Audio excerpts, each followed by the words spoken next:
पंजाब दे विच मौसम के की हालात रहन वाले ने, सियासत का माहौल किहो जिहा चल रहा है, किहड़े लीडर ने किहड़ी विरोधी पार्टी दे उत्ते की निशाना लाया है ते सुप्रीम कोर्ट ने की धुड़कू ला दिता है हुण इन्हां सियासी पार्टियां नूं जिहड़ियां ने खास तौर ते मुफ्त वादे कीते ने, यानी कि मुफ्त चीज़ां देण दे वादे कीते ने, उन्हां दे खिलाफ की वड्डी कार्रवाई हो सकदी है।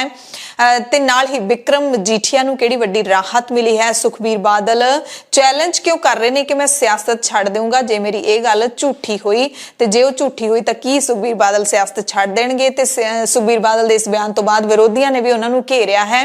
वड्डे हादसे कित्थे वापरे ने वो भी तुहानूं सारियां अहम खबरां इस खास बुलेटिन दे विच दस्सांगे।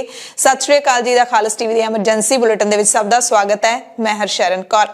बुलेटिन दे विच अहम खबरां शुरू करन तो पहलां विस्तार तो पहलां तुहानूं दस दिंदे हां कल दी लोक राय दा नतीजा। कल दी लोक राय सी बिक्रम मजीठिया की जमानत अर्जी हाई कोर्ट ने रद्द कर दी है। अकाली दल ने इसनूं कांग्रेस की कोझी सियासत दस्सिया है कि तुसीं अकाली दल दे कहे नाल सहमत हो कि तुहानूं ये कोझी सियासत लगदी है, तां साढ़े 46% दर्शकों ने यस कहा है, जबकि 54% दर्शकों ने नो भी कहा है। आज दी लोक राय है कि सुप्रीम कोर्ट ने केंद्र सरकार ते चोण कमिशन नूं उन्हां सियासी पार्टियां दे चोण निशान ते रजिस्ट्रेशन रद्द करन दे निर्देश जारी करन नूं कहा, जिन्हां ने लोकां दे पैसे नाल तरखीण मुफ्त तोहफे वंडन दा वादा कीता सी। कि तुसी सुप्रीम कोर्ट दे इस अहम बयान दे नाल सहमत हो? जे सहमत हो तो यस जां हाँ लिखियो, जे सहमत नहीं हो नो जां ना लिखियो। जे तुहानूं लगदा है कि जिन्हां पार्टियां दे खिलाफ कार्रवाई होनी चाहिदी है तां तुसी अपनी प्रतिक्रिया दे सकदे हो। खबरां विस्तार दे नाल ते गल पहलां पंजाब दी करांगे। बुलेटिन दे विच सब तो पहलां पंजाब दीयां अहम खबरां ते पंजाब दीयां खबरां दे विच गल करांगे सब तो पहलां मौसम दी। पिछले लगातार 3 दिनां तक पंजाब, हरियाणा समेत चंडीगढ़ दे कई इलाकिਆਂ ਵਿੱਚ हट के पै रहे मीह ने जनजीवन नूं प्रभावित जरूर किया, पर मंगलवार नूं मौसम तकरीबन साफ होया है। बदलवाई भावें दिख रही है, मीह किसी भी वेले पैण दी संभावना बनी रही, पर मीह नहीं पिया। पर पंजाब दे कई इलाकिਆਂ ਦੇ ਵਿੱਚ संघनी धुंध छाई रही। घट्टो घट्ट तापमान आम दे नालों 3 ਤੋਂ 4 डिग्री सैल्सीਅस घट दर्ज किया गया। शिमला ते आले दुआले दे इलाकिਆਂ ਦੇ ਵਿੱਚ भारी बर्फबारी तो बाद मैदानी इलाकिਆਂ ਦੇ ਵਿੱਚ भी ठंड वध गई। मौसम विभाग के मुताबिक अगले हफ्ते मौसम साफ रहेगा, पर सीत लहर चलती रहेगी। पहाड़ी इलाके दे विच पई बर्फबारी के कारण मैदानी इलाके विच सीत लहरां चलणगीਆਂ, जिस करके ठंड होर वध सकदी है ते वध भी रही है। तुसीं सारे महसूस भी कर रहे होवोगे। हिमाचल प्रदेश के नाल लगदे सूबिਆਂ ਦੇ ਵਿੱਚ तापमान 3 ਤੋਂ 5 डिग्री सैल्सीਅस तक घटण की संभावना दी गई है। मीह ने किसानां ਦੀਆਂ मुश्किलां ਵਧਾ ਜ਼ਰੂਰ ਦਿੱਤੀਆਂ ਨੇ, पर जे हुण होर मीह पैंदा है ਤਾਂ ਇਹ ਮੁਸ਼ਕਿਲਾਂ ਵੱਡੀ ਮੁਸੀਬਤ ਬਣ ਸਕਦੀਆਂ ਨੇ। ਤੇ ਜੇ ਹੁਣ ਧੁੱਪ ਨਿਕਲ ਆਉਂਦੀ ਹੈ, ਜਿਵੇਂ ਮੌਸਮ ਵਿਭਾਗ ਨੇ ਕਿਹਾ ਕਿ ਅਗਲੇ ਹਫਤੇ ਮੌਸਮ ਸਾਫ਼ ਹੋ ਜਾਊਗਾ, ਤੇ ਜੇ ਧੁੱਪ ਨਿਕਲ ਆਉਂਦੀ ਹੈ, ਪਾਣੀ ਸੁੱਕ ਜੂ ਕਣਕਾਂ ਦੇ ਵਿੱਚ ਖੜਾ, ਤਾਂ ਕਣਕ ਬਚ ਸਕਦੀ ਹੈ। ਨਹੀਂ ਤਾਂ ਕਣਕ ਜਿਹੜੀ ਪੀਲੀ ਹੋਣੀ ਸ਼ੁਰੂ ਹੋ ਗਈ ਹੈ ਤੇ ਖਰਾਬੀ ਹੈ ਜਿਹੜੀ ਹੋ ਸਕਦੀ ਹੈ, ਜਿਵੇਂ ਪਿਛਲੇ ਦਿਨੀ ਮੀਂਹ ਨੇ ਸਬਜ਼ੀਆਂ ਦੀਆਂ ਫਸਲਾਂ ਨੂੰ ਮਾਰ ਦਿੱਤਾ। ਸੁਪਰੀਮ ਕੋਰਟ ਨੇ ਇੱਕ ਅਹਿਮ ਟਿੱਪਣੀ ਕੀਤੀ ਹੈ ਕਿ ਕਿਸੇ ਨੂੰ ਅਣਮਿੱਥੇ ਸਮੇਂ ਦੇ ਲਈ ਜੇਲ੍ਹ ਦੇ ਵਿੱਚ ਨਹੀਂ ਰੱਖਿਆ ਜਾ ਸਕਦਾ। ਸੁਪਰੀਮ ਕੋਰਟ ਨੇ जेल नहीं जमानत के सिद्धांत ते जोर देंदे हुए कहा कि कौमी सुरक्षा के लिए खतरे दा डर रखण वाले किसी भी व्यक्ति नूं अणमिथे समय के लिए जेल विच तुसीं नहीं रख सकते, गैर कानूनी है।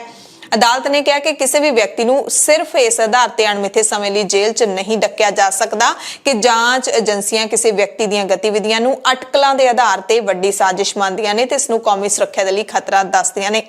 सो सुप्रीम कोर्ट दे वल्लों तां बड़ियां अहम टिप्पणियां आ रही ने, पर मसला तां यह है कि सुप्रीम कोर्ट दी सुणदा कौन है? कि सुप्रीम कोर्ट दे कहे दे उत्ते असर करदियां ने सरकारां, जां इस मुल्क दा कानून किन्ना क असर करदा है? क्योंकि साडे मुल्क दे विच अजिहे बहुत सारे केस होणगे, गिणे भी नहीं जा सकते। जदों किसी भी बंदे नूं फड़ लिया जांदा है माड़े मोटे शक के आधार ते, फिर उहनूं पता नहीं किन्ना किन्ना समां जेल दे विच रहना पैंदा है, ते आखिरकार उसनूं आके कह दित्ता जांदा है कि यह बेदोशा है। जे आपां लखीमपुर खीरी कतलकांड की गल कर लईए तां पिछले समय दे विच 7 किसानां नूं जेल दे विच रखिया गया, हिरासत दे विच लिया गया, ते हुण जदों चार्जशीट सौंपी है उत्थों दी पुलिस ने, दूसरी सिट ने, ਤਾਂ 4 किसान ਤਾਂ मुलजम पाए गए ने, 3 ਦੇ खिलाफ कोई सबूत नहीं मिलिया ਤੇ ਉਹਨਾਂ ਨੂੰ ਹੁਣ ਰਿਹਾ ਕੀਤੇ ਜਾਣ ਦੀ ਖਬਰ ਆਈ ਸੀ। ਸੋ ਉਹ ਜਿਹੜੇ ਦਿਨ ਉਹਨਾਂ ਨੇ ਜੇਲ੍ਹ ਦੇ ਵਿੱਚ ਕੱਟੇ ਨੇ, ਉਹਦਾ ਕਸੂਰਵਾਰ ਕੌਣ ਹੈ, ਉਹਦਾ ਉਹਨਾਂ ਨੂੰ ਇਨਸਾਫ ਕਿੱਥੇ ਮਿਲੂਗਾ? ਸੋ ਇੱਥੇ ਸੁਪਰੀਮ ਕੋਰਟ ਦੀ ਟਿੱਪਣੀ ਬੜੀ ਅਹਿਮ ਹੈ। ਪੰਜਾਬ ਹਰਿਆਣਾ ਹਾਈ ਕੋਰਟ ਨੇ ਬਿਕਰਮ ਮਜੀਠੀਆ ਨੂੰ ਆਕਸੀਜਨ ਦੇ ਦਿੱਤੀ ਹੈ। ਸੀਨੀਅਰ ਅਕਾਲੀ ਲੀਡਰ ਬਿਕਰਮ ਸਿੰਘ ਮਜੀਠੀਆ ਦੇ ਲਈ ਖੁਸ਼ਖਬਰੀ ਹੈ ਕਿ ਐਨਡੀਪੀਐਸ ਕੇਸ ਦੀ ਕੁੜਕੀ ਵਿੱਚ ਫਸੇ ਮਜੀਠੀਆ ਦੀ ਚਾਹੇ ਪੰਜਾਬ ਤੇ ਹਰਿਆਣਾ ਹਾਈ ਕੋਰਟ ਨੇ ਪੇਸ਼ਗੀ ਜ਼ਮਾਨਤ ਦੀ ਅਰਜ਼ੀ ਰੱਦ ਕਰ ਦਿੱਤੀ ਸੀ ਸੋਮਵਾਰ ਨੂੰ, ਪਰ 3 ਦਿਨਾਂ ਤੱਕ ਮਜੀਠੀਆ ਦੀ ਗ੍ਰਿਫਤਾਰੀ ਤੇ ਰੋਕ ਲਾ ਦਿੱਤੀ ਗਈ ਹੈ। ਮਜੀਠੀਆ ਨੇ 7 ਦਿਨਾਂ ਤੱਕ ਗ੍ਰਿਫਤਾਰੀ ਤੇ ਰੋਕ ਲਾਉਣ ਦੀ ਮੰਗ ਕਰਦਿਆਂ ਸੁਪਰੀਮ ਕੋਰਟ ਵਿੱਚ ਕੇਸ ਪਾਉਣ ਦੀ ਮੋਹਲਤ ਮੰਗੀ ਸੀ, ਪਰ ਹਾਈ ਕੋਰਟ ਨੇ 7 ਦੀ ਥਾਂ 3 ਦਿਨਾਂ ਤੱਕ ਮਜੀਠੀਆ ਨੂੰ ਗ੍ਰਿਫਤਾਰ ਨਾ ਕਰਨ ਦੇ ਹੁਕਮ ਦਿੱਤੇ ਨੇ। ਸੋ ਹੁਣ ਪੰਜਾਬ ਦੀ ਪੁਲਿਸ ਮਜੀਠੀਆ ਨੂੰ ਗ੍ਰਿਫਤਾਰ ਨਹੀਂ ਕਰ ਸਕਦੀ। ਅਦਾਲਤ ਨੇ ਮਜੀਠੀਆ ਨੂੰ 3 ਦਿਨਾਂ ਦੇ ਅੰਦਰ ਸੁਪਰੀਮ ਕੋਰਟ ਦੇ ਵਿੱਚ ਅਪੀਲ ਦਾਖਲ ਕਰਨ ਦੇ ਲਈ ਕਿਹਾ ਹੈ। ਮੋਹਾਲੀ ਪੁਲਿਸ ਨੇ ਮਜੀਠੀਆ ਦੇ ਖਿਲਾਫ ਐਨਡੀਪੀਐਸ ਦੀ ਧਾਰਾ 27 ਤੇ 29 ਤਹਿਤ ਕੇਸ ਦਰਜ ਕੀਤਾ ਸੀ, ਪਰ ਮਜੀਠੀਆ ਰੂਪੋਸ਼ ਹੋ ਗਿਆ ਸੀ। ਮੋਹਾਲੀ ਦੀ ਅਦਾਲਤ ਵਿੱਚ ਪੇਸ਼ਗੀ ਜ਼ਮਾਨਤ ਦੀ ਅਰਜ਼ੀ ਦਾਇਰ ਕੀਤੀ ਸੀ, ਜਿਹੜੀ ਕਿ 24 ਦਸੰਬਰ ਨੂੰ ਰੱਦ ਕਰ ਦਿੱਤੀ ਗਈ ਸੀ। ਉਸ ਤੋਂ ਬਾਅਦ ਮਜੀਠੀਆ ਨੇ ਹਾਈ ਕੋਰਟ ਦਾ ਦਰਵਾਜ਼ਾ ਖੜਕਾਇਆ ਸੀ। ਹਾਈ ਕੋਰਟ ਨੇ 8 ਜਨਵਰੀ ਤੋਂ ਲੈ ਕੇ 24 ਜਨਵਰੀ ਤੱਕ ਜ਼ਮਾਨਤ ਦਿੱਤੀ, ਕੱਚੀ ਜ਼ਮਾਨਤ ਨਾਲ ਹੀ ਗ੍ਰਿਫਤਾਰੀ ਤੇ ਰੋਕ ਵੀ ਲਾਈ ਰੱਖੀ, ਪਰ ਆਖਿਰਕਾਰ 24 ਜਨਵਰੀ ਨੂੰ ਮਜੀਠੀਆ ਦੀ ਜ਼ਮਾਨਤ ਰੱਦ ਕਰ ਦਿੱਤੀ ਗਈ ਤੇ ਜਿਵੇਂ ਹੀ ਫੈਸਲਾ ਆਇਆ ਮਜੀਠੀਆ ਰੂਪੋਸ਼ ਹੋ ਗਏ ਸੀ। ਹਾਲਾਂਕਿ 24 ਜਨਵਰੀ ਦੀ ਰਾਤ ਨੂੰ ਕਈ ਹਿੱਸਿਆਂ ਦੇ ਵਿੱਚ ਕਈ ਸੋਸ਼ਲ ਮੀਡੀਆ ਪਲੇਟਫਾਰਮਸ ਤੇ ਖਬਰਾਂ ਚੱਲੀਆਂ ਕਿ ਮਜੀਠੀਆ ਗ੍ਰਿਫਤਾਰ ਹੋ ਚੁੱਕਿਆ ਹੈ, ਪਰ ਸਾਡੀ ਪੁਖਤਾ ਜਾਣਕਾਰੀ ਇਹ ਦੱਸਦੀ ਰਹੀ ਕਿ ਮਜੀਠੀਆ ਗ੍ਰਿਫਤਾਰ ਨਹੀਂ ਹੋਇਆ ਤੇ ਉਹੀ ਗੱਲ ਸੱਚ ਨਿਕਲੀ ਕਿ ਮਜੀਠੀਆ ਰੂਪੋਸ਼ ਹੈ। ਪੁਲਿਸ ਉਸ ਨੂੰ ਟਰੇਸ ਕਰਨ ਦੇ ਲਈ ਕੋਸ਼ਿਸ਼ਾਂ ਕਰ ਰਹੀ ਸੀ, ਪਰ ਹੁਣ ਤਾਂ ਟਰੇਸ ਕਰਨ ਦਾ ਵੀ ਕੋਈ ਮਤਲਬ ਨਹੀਂ ਰਹਿ ਜਾਂਦਾ 3 ਦਿਨਾਂ ਤੱਕ, ਜਦੋਂ ਮਜੀਠੀਆ ਦੀ ਗ੍ਰਿਫਤਾਰੀ ਤੇ ਰੋਕ ਲੱਗ ਗਈ ਹੈ। ਹਾਲਾਂਕਿ ਪੰਜਾਬ ਪੁਲਿਸ ਨੇ ਮਜੀਠੀਆ ਦੇ ਅੰਮ੍ਰਿਤਸਰ ਵਾਲੇ ਘਰ ਦੇ ਵਿੱਚ ਵੀ ਛਾਪੇਮਾਰੀ ਕੀਤੀ। ਮੋਹਾਲੀ ਕ੍ਰਾਈਮ ਬ੍ਰਾਂਚ ਦੀ ਟੀਮ ਨੇ ਉੱਥੇ ਛਾਪੇਮਾਰੀ ਕੀਤੀ, ਪਰ ਬੜੀ ਹੈਰਾਨੀ ਦੀ ਗੱਲ ਹੈ ਜਦੋਂ ਪਤਾ ਹੋਵੇ ਇੱਕ ਮੁਲਜ਼ਮ ਨੂੰ ਕਿ ਮੇਰੀ ਜ਼ਮਾਨਤ ਰੱਦ ਹੋ ਗਈ ਹੈ ਤਾਂ ਕਦੇ ਵੀ ਆਪਣੇ ਘਰ ਦੇ ਵਿੱਚ ਨਹੀਂ ਠਹਿਰਦਾ ਤੇ ਕ੍ਰਾਈਮ ਬ੍ਰਾਂਚ ਦੀ ਟੀਮ ਦੇ ਵੱਲੋਂ ਸੋਮਵਾਰ ਨੂੰ ਜ਼ਮਾਨਤ ਰੱਦ ਹੋਣ ਤੋਂ ਬਾਅਦ ਮੰਗਲਵਾਰ ਨੂੰ ਉਸਦੇ ਘਰ ਛਾਪੇਮਾਰੀ ਕੀਤੀ ਗਈ। ਅੰਮ੍ਰਿਤਸਰ ਸਮੇਤ 6 ਥਾਵਾਂ ਤੇ ਨਸ਼ਿਆਂ ਦੇ ਮਾਮਲੇ 'ਚ ਫਸੇ ਮਜੀਠੀਆ ਦੀ ਛਾਪੇਮਾਰੀ ਨੂੰ ਪੂਰੀ ਤਰ੍ਹਾਂ ਗੁਪਤ ਰੱਖਿਆ ਗਿਆ। ਸਥਾਨਕ ਪੁਲਿਸ ਨੂੰ ਵੀ ਨਹੀਂ ਸੂਚਿਤ ਕੀਤਾ ਗਿਆ। ਹਾਲਾਂਕਿ ਰੇਡ ਦੇ ਵਿੱਚ ਟੀਮ ਨੂੰ ਕੋਈ ਸਫਲਤਾ ਨਹੀਂ ਮਿਲੀ। ਸੋ ਭਾਵੇਂ ਮਜੀਠੀਆ ਨੂੰ 3 ਦਿਨਾਂ ਦੀ ਮੋਹਲਤ ਮਿਲ ਗਈ ਹੈ, ਪਰ ਅਦਾਲਤ ਨੇ ਜੋ ਫੈਸਲਾ ਸੁਣਾਇਆ ਹੈ ਜ਼ਮਾਨਤ ਰੱਦ ਕਰਨ ਦਾ, ਉਸ ਦੇ ਨਾਲ ਮੁਲਜ਼ਮ ਮਜੀਠੀਆ ਦੀ ਮਾਂ ਪਾਰਟੀ ਸ਼੍ਰੋਮਣੀ ਅਕਾਲੀ ਦਲ ਦੇ ਲਈ ਵਿਧਾਨ ਸਭਾ ਚੋਣਾਂ ਤੋਂ ਪਹਿਲਾਂ ਵੱਡਾ ਸੰਕਟ ਜ਼ਰੂਰ ਖੜਾ ਹੋ ਗਿਆ। ਇਸੇ ਕਰਕੇ ਸ਼੍ਰੋਮਣੀ ਅਕਾਲੀ ਦਲ ਦੇ ਪ੍ਰਧਾਨ ਸੁਖਬੀਰ ਸਿੰਘ ਬਾਦਲ ਤੇ ਹੋਰ ਲੀਡਰ ਇਹੀ ਕਹਿ ਰਹੇ ਨੇ ਕਿ ਕਾਂਗਰਸ ਪਾਰਟੀ ਝੂਠੀ ਸਿਆਸਤ ਕਰ ਰਹੀ ਹੈ, ਝੂਠੇ ਕੇਸ ਵਿੱਚ ਮਜੀਠੀਆ ਨੂੰ ਫਸਾ ਕੇ ਕੁਝੀਆਂ ਚਾਲਾਂ ਚੱਲ ਰਹੀ ਹੈ। ਸੋ ਬਿਕਰਮ ਮਜੀਠੀਆ ਦੀ ਜ਼ਮਾਨਤ ਰੱਦ ਹੋਣ ਤੋਂ ਬਾਅਦ ਤੇ ਉਸ ਤੋਂ ਬਾਅਦ ਹੁਣ ਤਾਜ਼ਾ ਹਾਈ ਕੋਰਟ ਦੇ ਵੱਲੋਂ 3 ਦਿਨ ਗ੍ਰਿਫਤਾਰੀ ਤੇ ਰੋਕ ਲਾਏ ਜਾਣ ਤੋਂ ਬਾਅਦ ਸ਼੍ਰੋਮਣੀ ਅਕਾਲੀ ਦਲ ਦੇ ਪ੍ਰਧਾਨ ਸੁਖਬੀਰ ਸਿੰਘ ਬਾਦਲ ਨੇ ਪ੍ਰੈਸ ਕਾਨਫਰੰਸ ਵੀ ਕੀਤੀ ਅਤੇ ਚੈਲੰਜ ਕੀਤਾ ਕਿ ਜੇ ਬਿਕਰਮ ਮਜੀਠੀਆ ਦੋਸ਼ੀ ਨਿਕਲਿਆ ਤਾਂ ਮੈਂ ਸਿਆਸਤ ਛੱਡ ਦੇਵਾਂਗਾ। ਇਹ ਵੱਡਾ ਚੈਲੰਜ ਕੀਤਾ ਹੈ ਸੁਖਬੀਰ ਬਾਦਲ ਨੇ। ਮੈਂ ਇੰਨਾ ਕਹਿਣਾ ਚਾਹਣਾ, मैं नहीं कह रहा बिक्रम मजीठा मेरे रिश्तेदार है इस करके कह रहे हैं, पर मैं सुखबीर सिंह बादल प्रेसिडेंट श्रोमणी अकाली दल जे बिक्रम सिंह मजीठिया के खिलाफ एक भी सबूत कोई लिया दे ड्रग्स का, सुखबीर सिंह बादल सियासत छड़ दूंगा। आ सारा कुछ झूठ ते फरेब बनाया है, क्योंकि उन्होंने पता है कि बिक्रम सिंह मजीठिया अगे होके इन्हां सैन माफिया मुख्यमंत्री ते दूजे नवजोत सिद्धू के खिलाफ लड़ाई लड़ी। इन्हां दा इक्को एक मन है किवें ना किवें इहनूं अंदर करना, बाद देखी जाऊगी। एक भी सबूत इन्हां कोले नहीं, कोई पंजाब दा बंदा एक भी सबूत दे दे ते असीं सियासत छड्ड दांगे। ਸੁਖਬੀਰ ਬਾਦਲ ਦੇ ਪ੍ਰੈਸ ਕਾਨਫਰੰਸ ਕੀਤੇ ਜਾਣ ਤੋਂ ਬਾਅਦ ਪੰਜਾਬ ਦੇ ਡਿਪਟੀ ਸੀਐਮ ਸੁਖਜਿੰਦਰ ਸਿੰਘ ਰੰਧਾਵਾ ਨੇ ਵੀ ਪ੍ਰੈਸ ਕਾਨਫਰੰਸ ਕੀਤੀ ਹੈ ਅਤੇ ਉਸ ਦੇ ਵਿੱਚ ਮਜੀਠੀਆ ਦੇ ਬਾਰੇ ਹੀ ਜਿਹੜੀ ਬਿਆਨਬਾਜ਼ੀ ਹੈ ਉਹਨਾਂ ਨੇ ਕੀਤੀ ਹੈ। ਮਜੀਠੀਆ ਦੇ ਨਸ਼ਾ ਤਸਕਰਾਂ ਦੇ ਨਾਲ ਕੀ ਲਿੰਕ ਨੇ, ਉਸ ਬਾਰੇ ਸੁਖਜਿੰਦਰ ਸਿੰਘ ਰੰਧਾਵਾ ਬੋਲ ਰਹੇ ਸੀ। ਲੱਖਾਂ ਮਾਵਾਂ ਦੀਆਂ ਅਰਦਾਸਾਂ ਦੇ ਨਾਲ ਮੈਨੂੰ ਇਹ ਜ਼ਮਾਨਤ ਮਿਲੀ ਆ ਤੇ ਮੈਂ ਪੁੱਛਣਾ ਚਾਹੁੰਦਾ ਕਿ ਜਿਹੜੇ ਹਜ਼ਾਰਾਂ ਨੌਜਵਾਨ ਨਸ਼ੇ ਦੀ ਭੇਟ ਚੜ ਗਏ ਉਹਨਾਂ ਦੀਆਂ ਮਾਵਾਂ ਦੀ ਬਦਅਸੀਸਤ ਕਰਕੇ ਅੱਜ ਉਹਦੀ ਬੇਲ ਕੈਂਸਲ ਹੋਈ ਹੈ।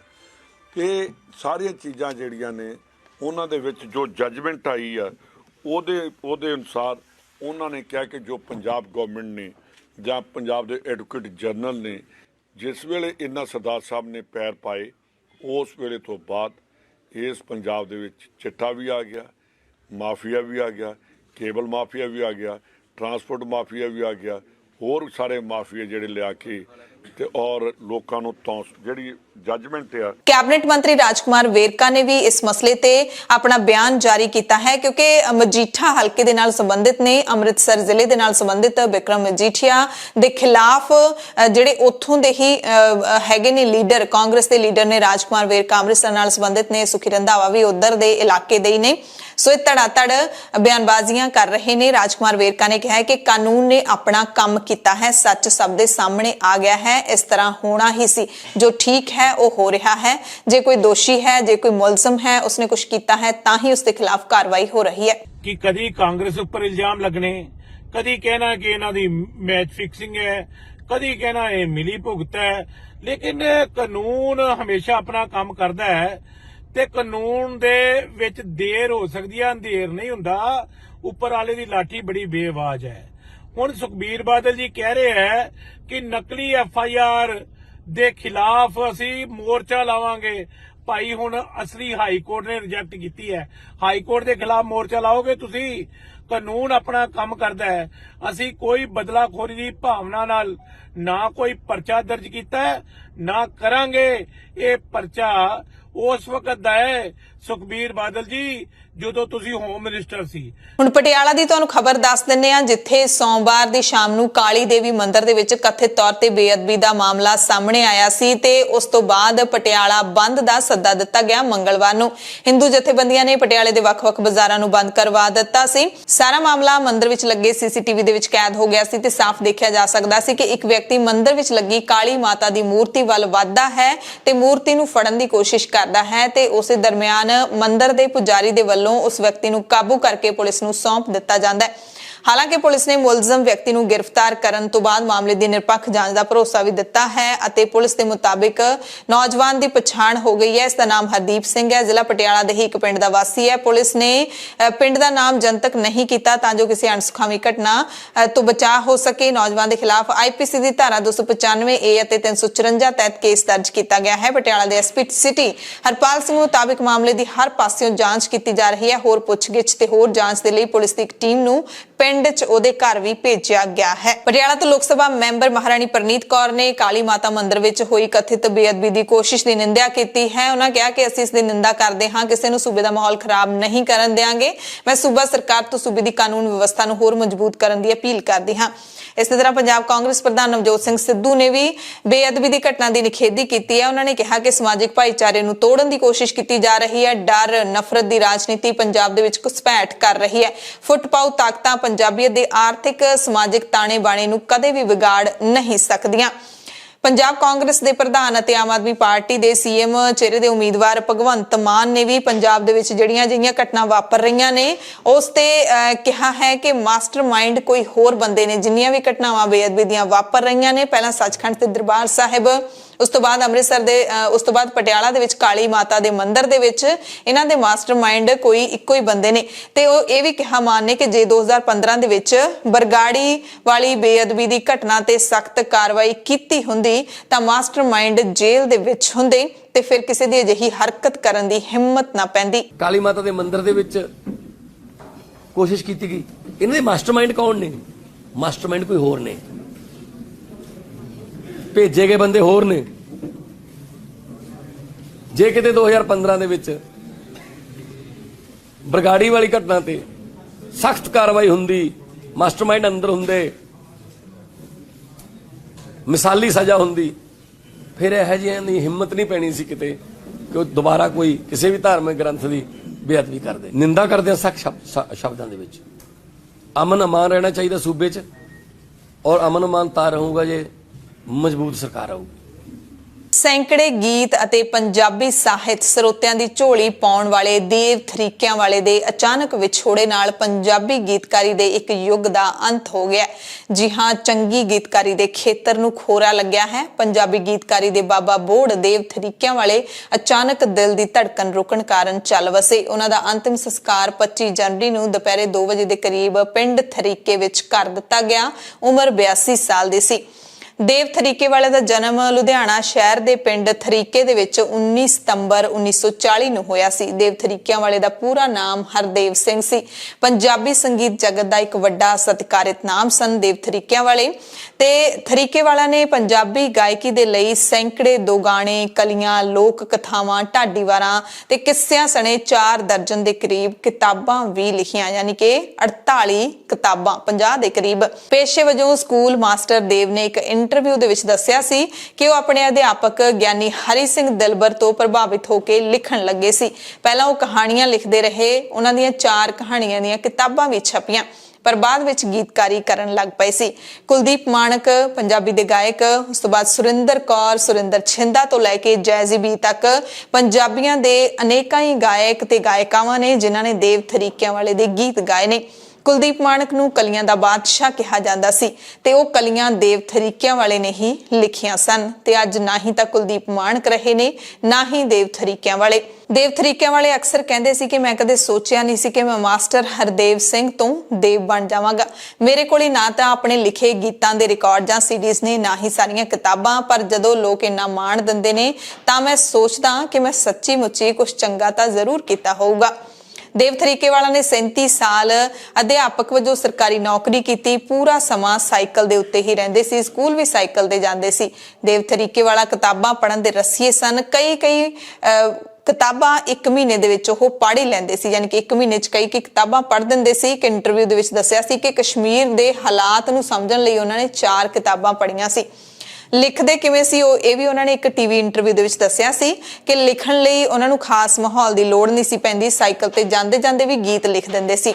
ਇੱਕ ਕਿੱਸਾ ਉਹਨਾਂ ਨੇ ਦੱਸਿਆ ਸੀ ਕਿ ਫਿਲਮਕਾਰ ਵਰਿੰਦਰ ਗੁਰਚਰਨ ਪੂਲੀ ਤੇ ਕਈ ਹੋਰ ਸਾਥੀ ਉਹਨਾਂ ਦੇ ਕੋਲ ਆ ਗਏ ਸੀ। ਦੇਵ ਥਰੀਕਿਆਂਵਾਲੇ ਨੂੰ ਕਹਿਣ ਲੱਗੇ ਕਿ ਫਿਲਮ ਦੇ ਲਈ 2 ਗੀਤ ਲਿਖਣੇ ਨੇ, ਇੱਕ ਟਰੱਕਾਂ ਵਾਲਿਆਂ ਤੇ ਲਿਖਣਾ ਹੈ।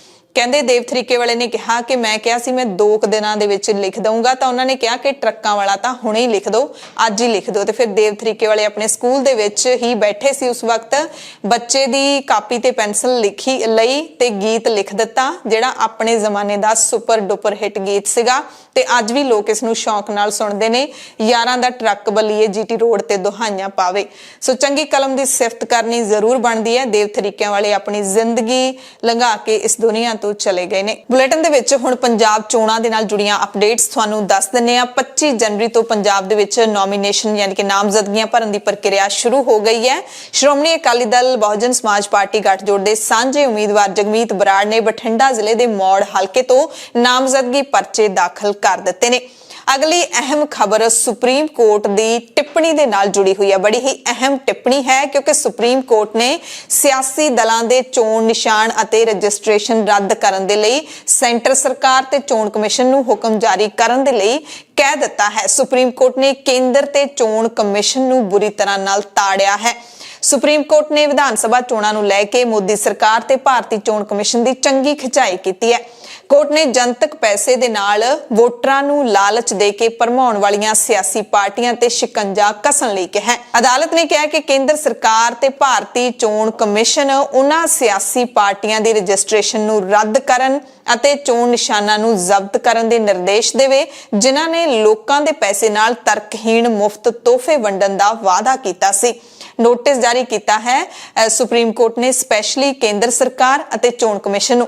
ਪੰਜਾਬ ਦੇ ਵਿੱਚ ਚੋਣ ਮੈਦਾਨ ਭਖਦਿਆਂ ਹੀ ਸ਼੍ਰੋਮਣੀ ਅਕਾਲੀ ਦਲ, ਕਾਂਗਰਸ ਤੇ ਆਮ ਆਦਮੀ ਪਾਰਟੀ ਦੇ ਵੱਲੋਂ ਵੱਡੀਆਂ ਗਰੰਟੀਆਂ ਤੇ ਵਾਅਦੇ ਪਰੋਸੇ ਜਾਣ ਲੱਗੇ ਨੇ। ਕਈ ਸਾਰੀਆਂ ਪਾਰਟੀਆਂ ਨੇ ਇਹੋ ਜਿਹੇ ਵਾਅਦੇ ਪਰੋਸੇ ਨੇ, ਅਸੀਂ ਆਹ ਮੁਫਤ ਦੇਵਾਂਗੇ, ਆਹ ਚੀਜ਼ ਤੁਹਾਨੂੰ ਸਸਤੀ ਦੇਵਾਂਗੇ।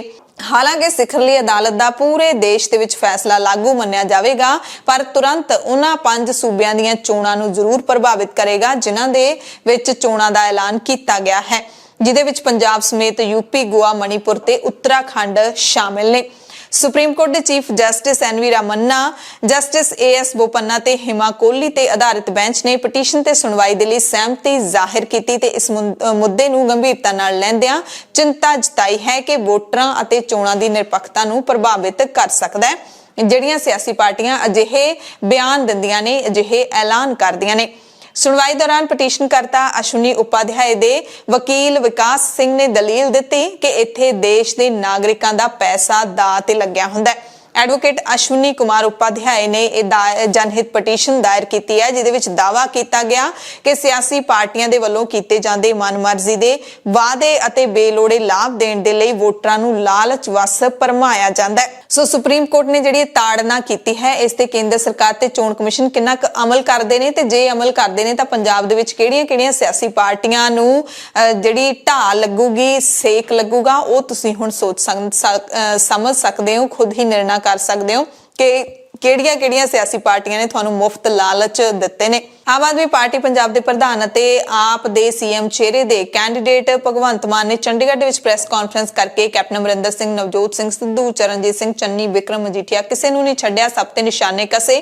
ਕੈਪਟਨ ਨੂੰ ਸਿੱਧੇ ਹੱਥੀ ਲੈਂਦਿਆਂ ਕਿਹਾ ਭਗਵੰਤ ਨੇ ਕਿ ਉਹਨਾਂ ਨੂੰ ਸਿੱਧੂ ਨੂੰ ਕੈਬਨਿਟ ਵਿੱਚ ਰੱਖਣ ਲਈ ਪਾਕਿਸਤਾਨ ਤੋਂ ਫੋਨ ਆਉਂਦੇ ਨੇ। ਫਿਰ ਉਹਨਾਂ ਨੇ ਸਵਾਲ ਕੀਤਾ, ਕਹਿੰਦੇ ਕੈਪਟਨ ਖੁਦ ਹਰ ਵਾਰੀ ਇਹ ਗੱਲ ਕਹਿੰਦੇ ਨੇ ਕਿ ਪੰਜਾਬ ਸਰਹੱਦੀ ਸੂਬਾ, ਇੱਥੇ ਡਰੋਨ ਆਉਂਦੇ ਰਹਿੰਦੇ ਨੇ, ਮਜ਼ਬੂਤ ਸਰਕਾਰ ਆਉਣੀ ਚਾਹੀਦੀ ਹੈ, ਤਾਂ ਫਿਰ ਕੈਪਟਨ ਨੇ ਇਹ ਗੱਲ ਇੰਨਾ ਚਿਰ ਕਿਉਂ ਲੁਕੋ ਕੇ ਰੱਖੀ ਕਿ ਉਸ ਨੂੰ ਪਾਕਿਸਤਾਨ ਤੋਂ ਫੋਨ ਆਉਂਦੇ ਸੀਗੇ ਸਿੱਧੂ ਨੂੰ ਵਜ਼ੀਰੀ ਦੇਣ ਦੇ ਲਈ। ਕੈਪਟਨ ਨੇ ਤਕਰੀਬਨ ਕਹਿੰਦੇ ਉਹਨਾਂ ਦੀ ਗੱਲ ਮੰਨ ਵੀ ਲਈ ਸੀ, ਕਿਉਂਕਿ ਕੈਪਟਨ ਨੇ ਸਿੱਧੂ ਨੂੰ ਬਿਜਲੀ ਮੰਤਰਾਲਾ ਆਫਰ ਕਰ ਦਿੱਤਾ ਸੀ, ਯਾਨੀ ਕਿ ਕੈਪਟਨ ਨੇ ਪਾਕਿਸਤਾਨ ਦੇ ਫੋਨ ਦੇ ਉੱਤੇ ਸਿੱਧੂ ਨੂੰ ਬਿਜਲੀ ਮੰਤਰਾਲਾ ਦੇਣ ਦੀ ਪੇਸ਼ਕਸ਼ ਕੀਤੀ ਸੀ।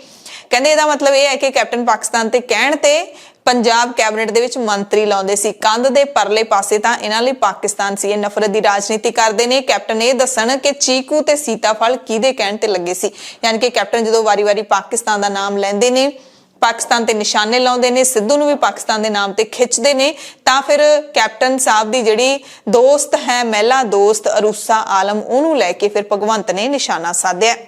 ਔਰ ਕੈਪਟਨ ਸਾਹਿਬ ਖੁਦ ਹਰ ਗੱਲ ਤੇ ਕਹਿੰਦੇ ਰਹਿੰਦੇ ਨੇ ਬਾਰਡਰ ਸਟੇਟ ਹੈ, ਡਰੋਨ ਆਉਂਦੇ ਨੇ, ਟਿਫਨ ਬੰਬ ਮਿਲਦੇ ਨੇ,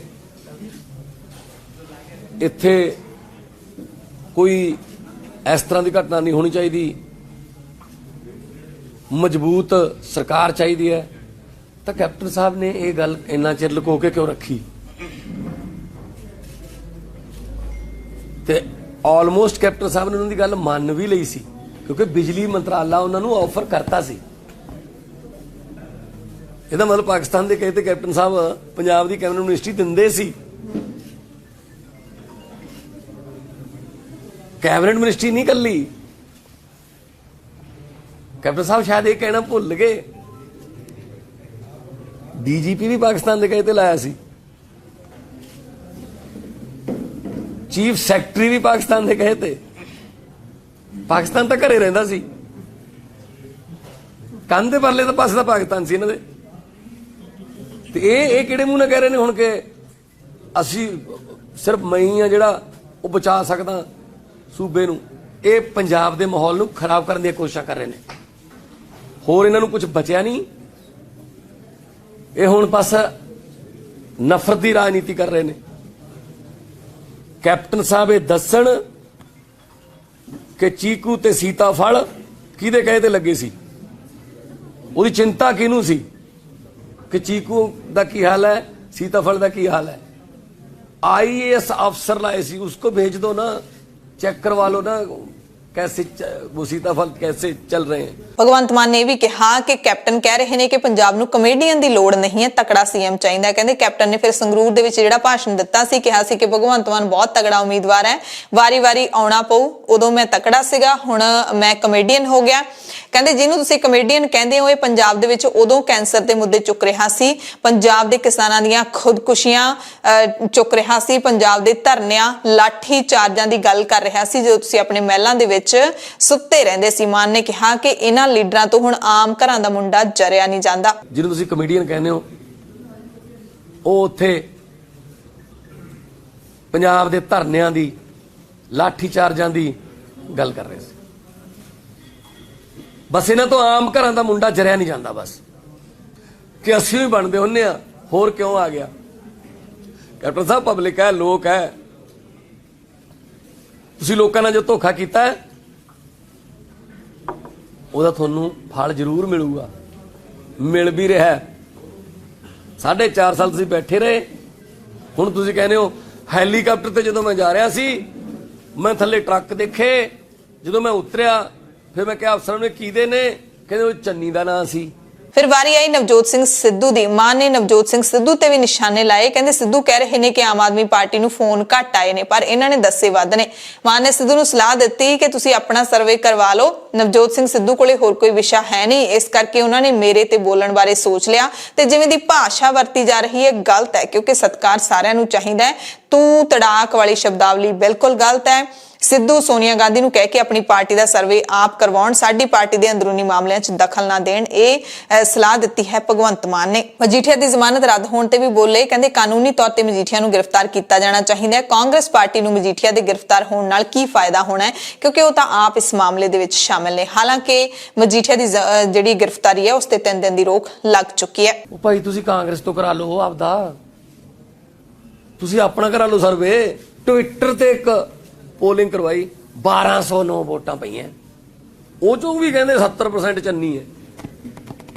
ਉਹ ਭਾਈ ਸਾਡੇ ਵਾਲੇ ਚ ਲੱਖਾਂ ਵੋਟਾਂ ਪਾਈਆਂ ਨੇ। ਪਹਿਲੀ ਵਾਰ ਲੋਕਾਂ ਨੂੰ ਇਨਵੋਲਵ ਕੀਤਾ ਕਿ ਉਹ ਆਪਣੇ ਸੀਐਮ ਦੇ ਚਿਹਰੇ ਵਾਸਤੇ ਰਾਇਸ਼ੁਮਾਰੀ ਕਰ ਦੇਣ।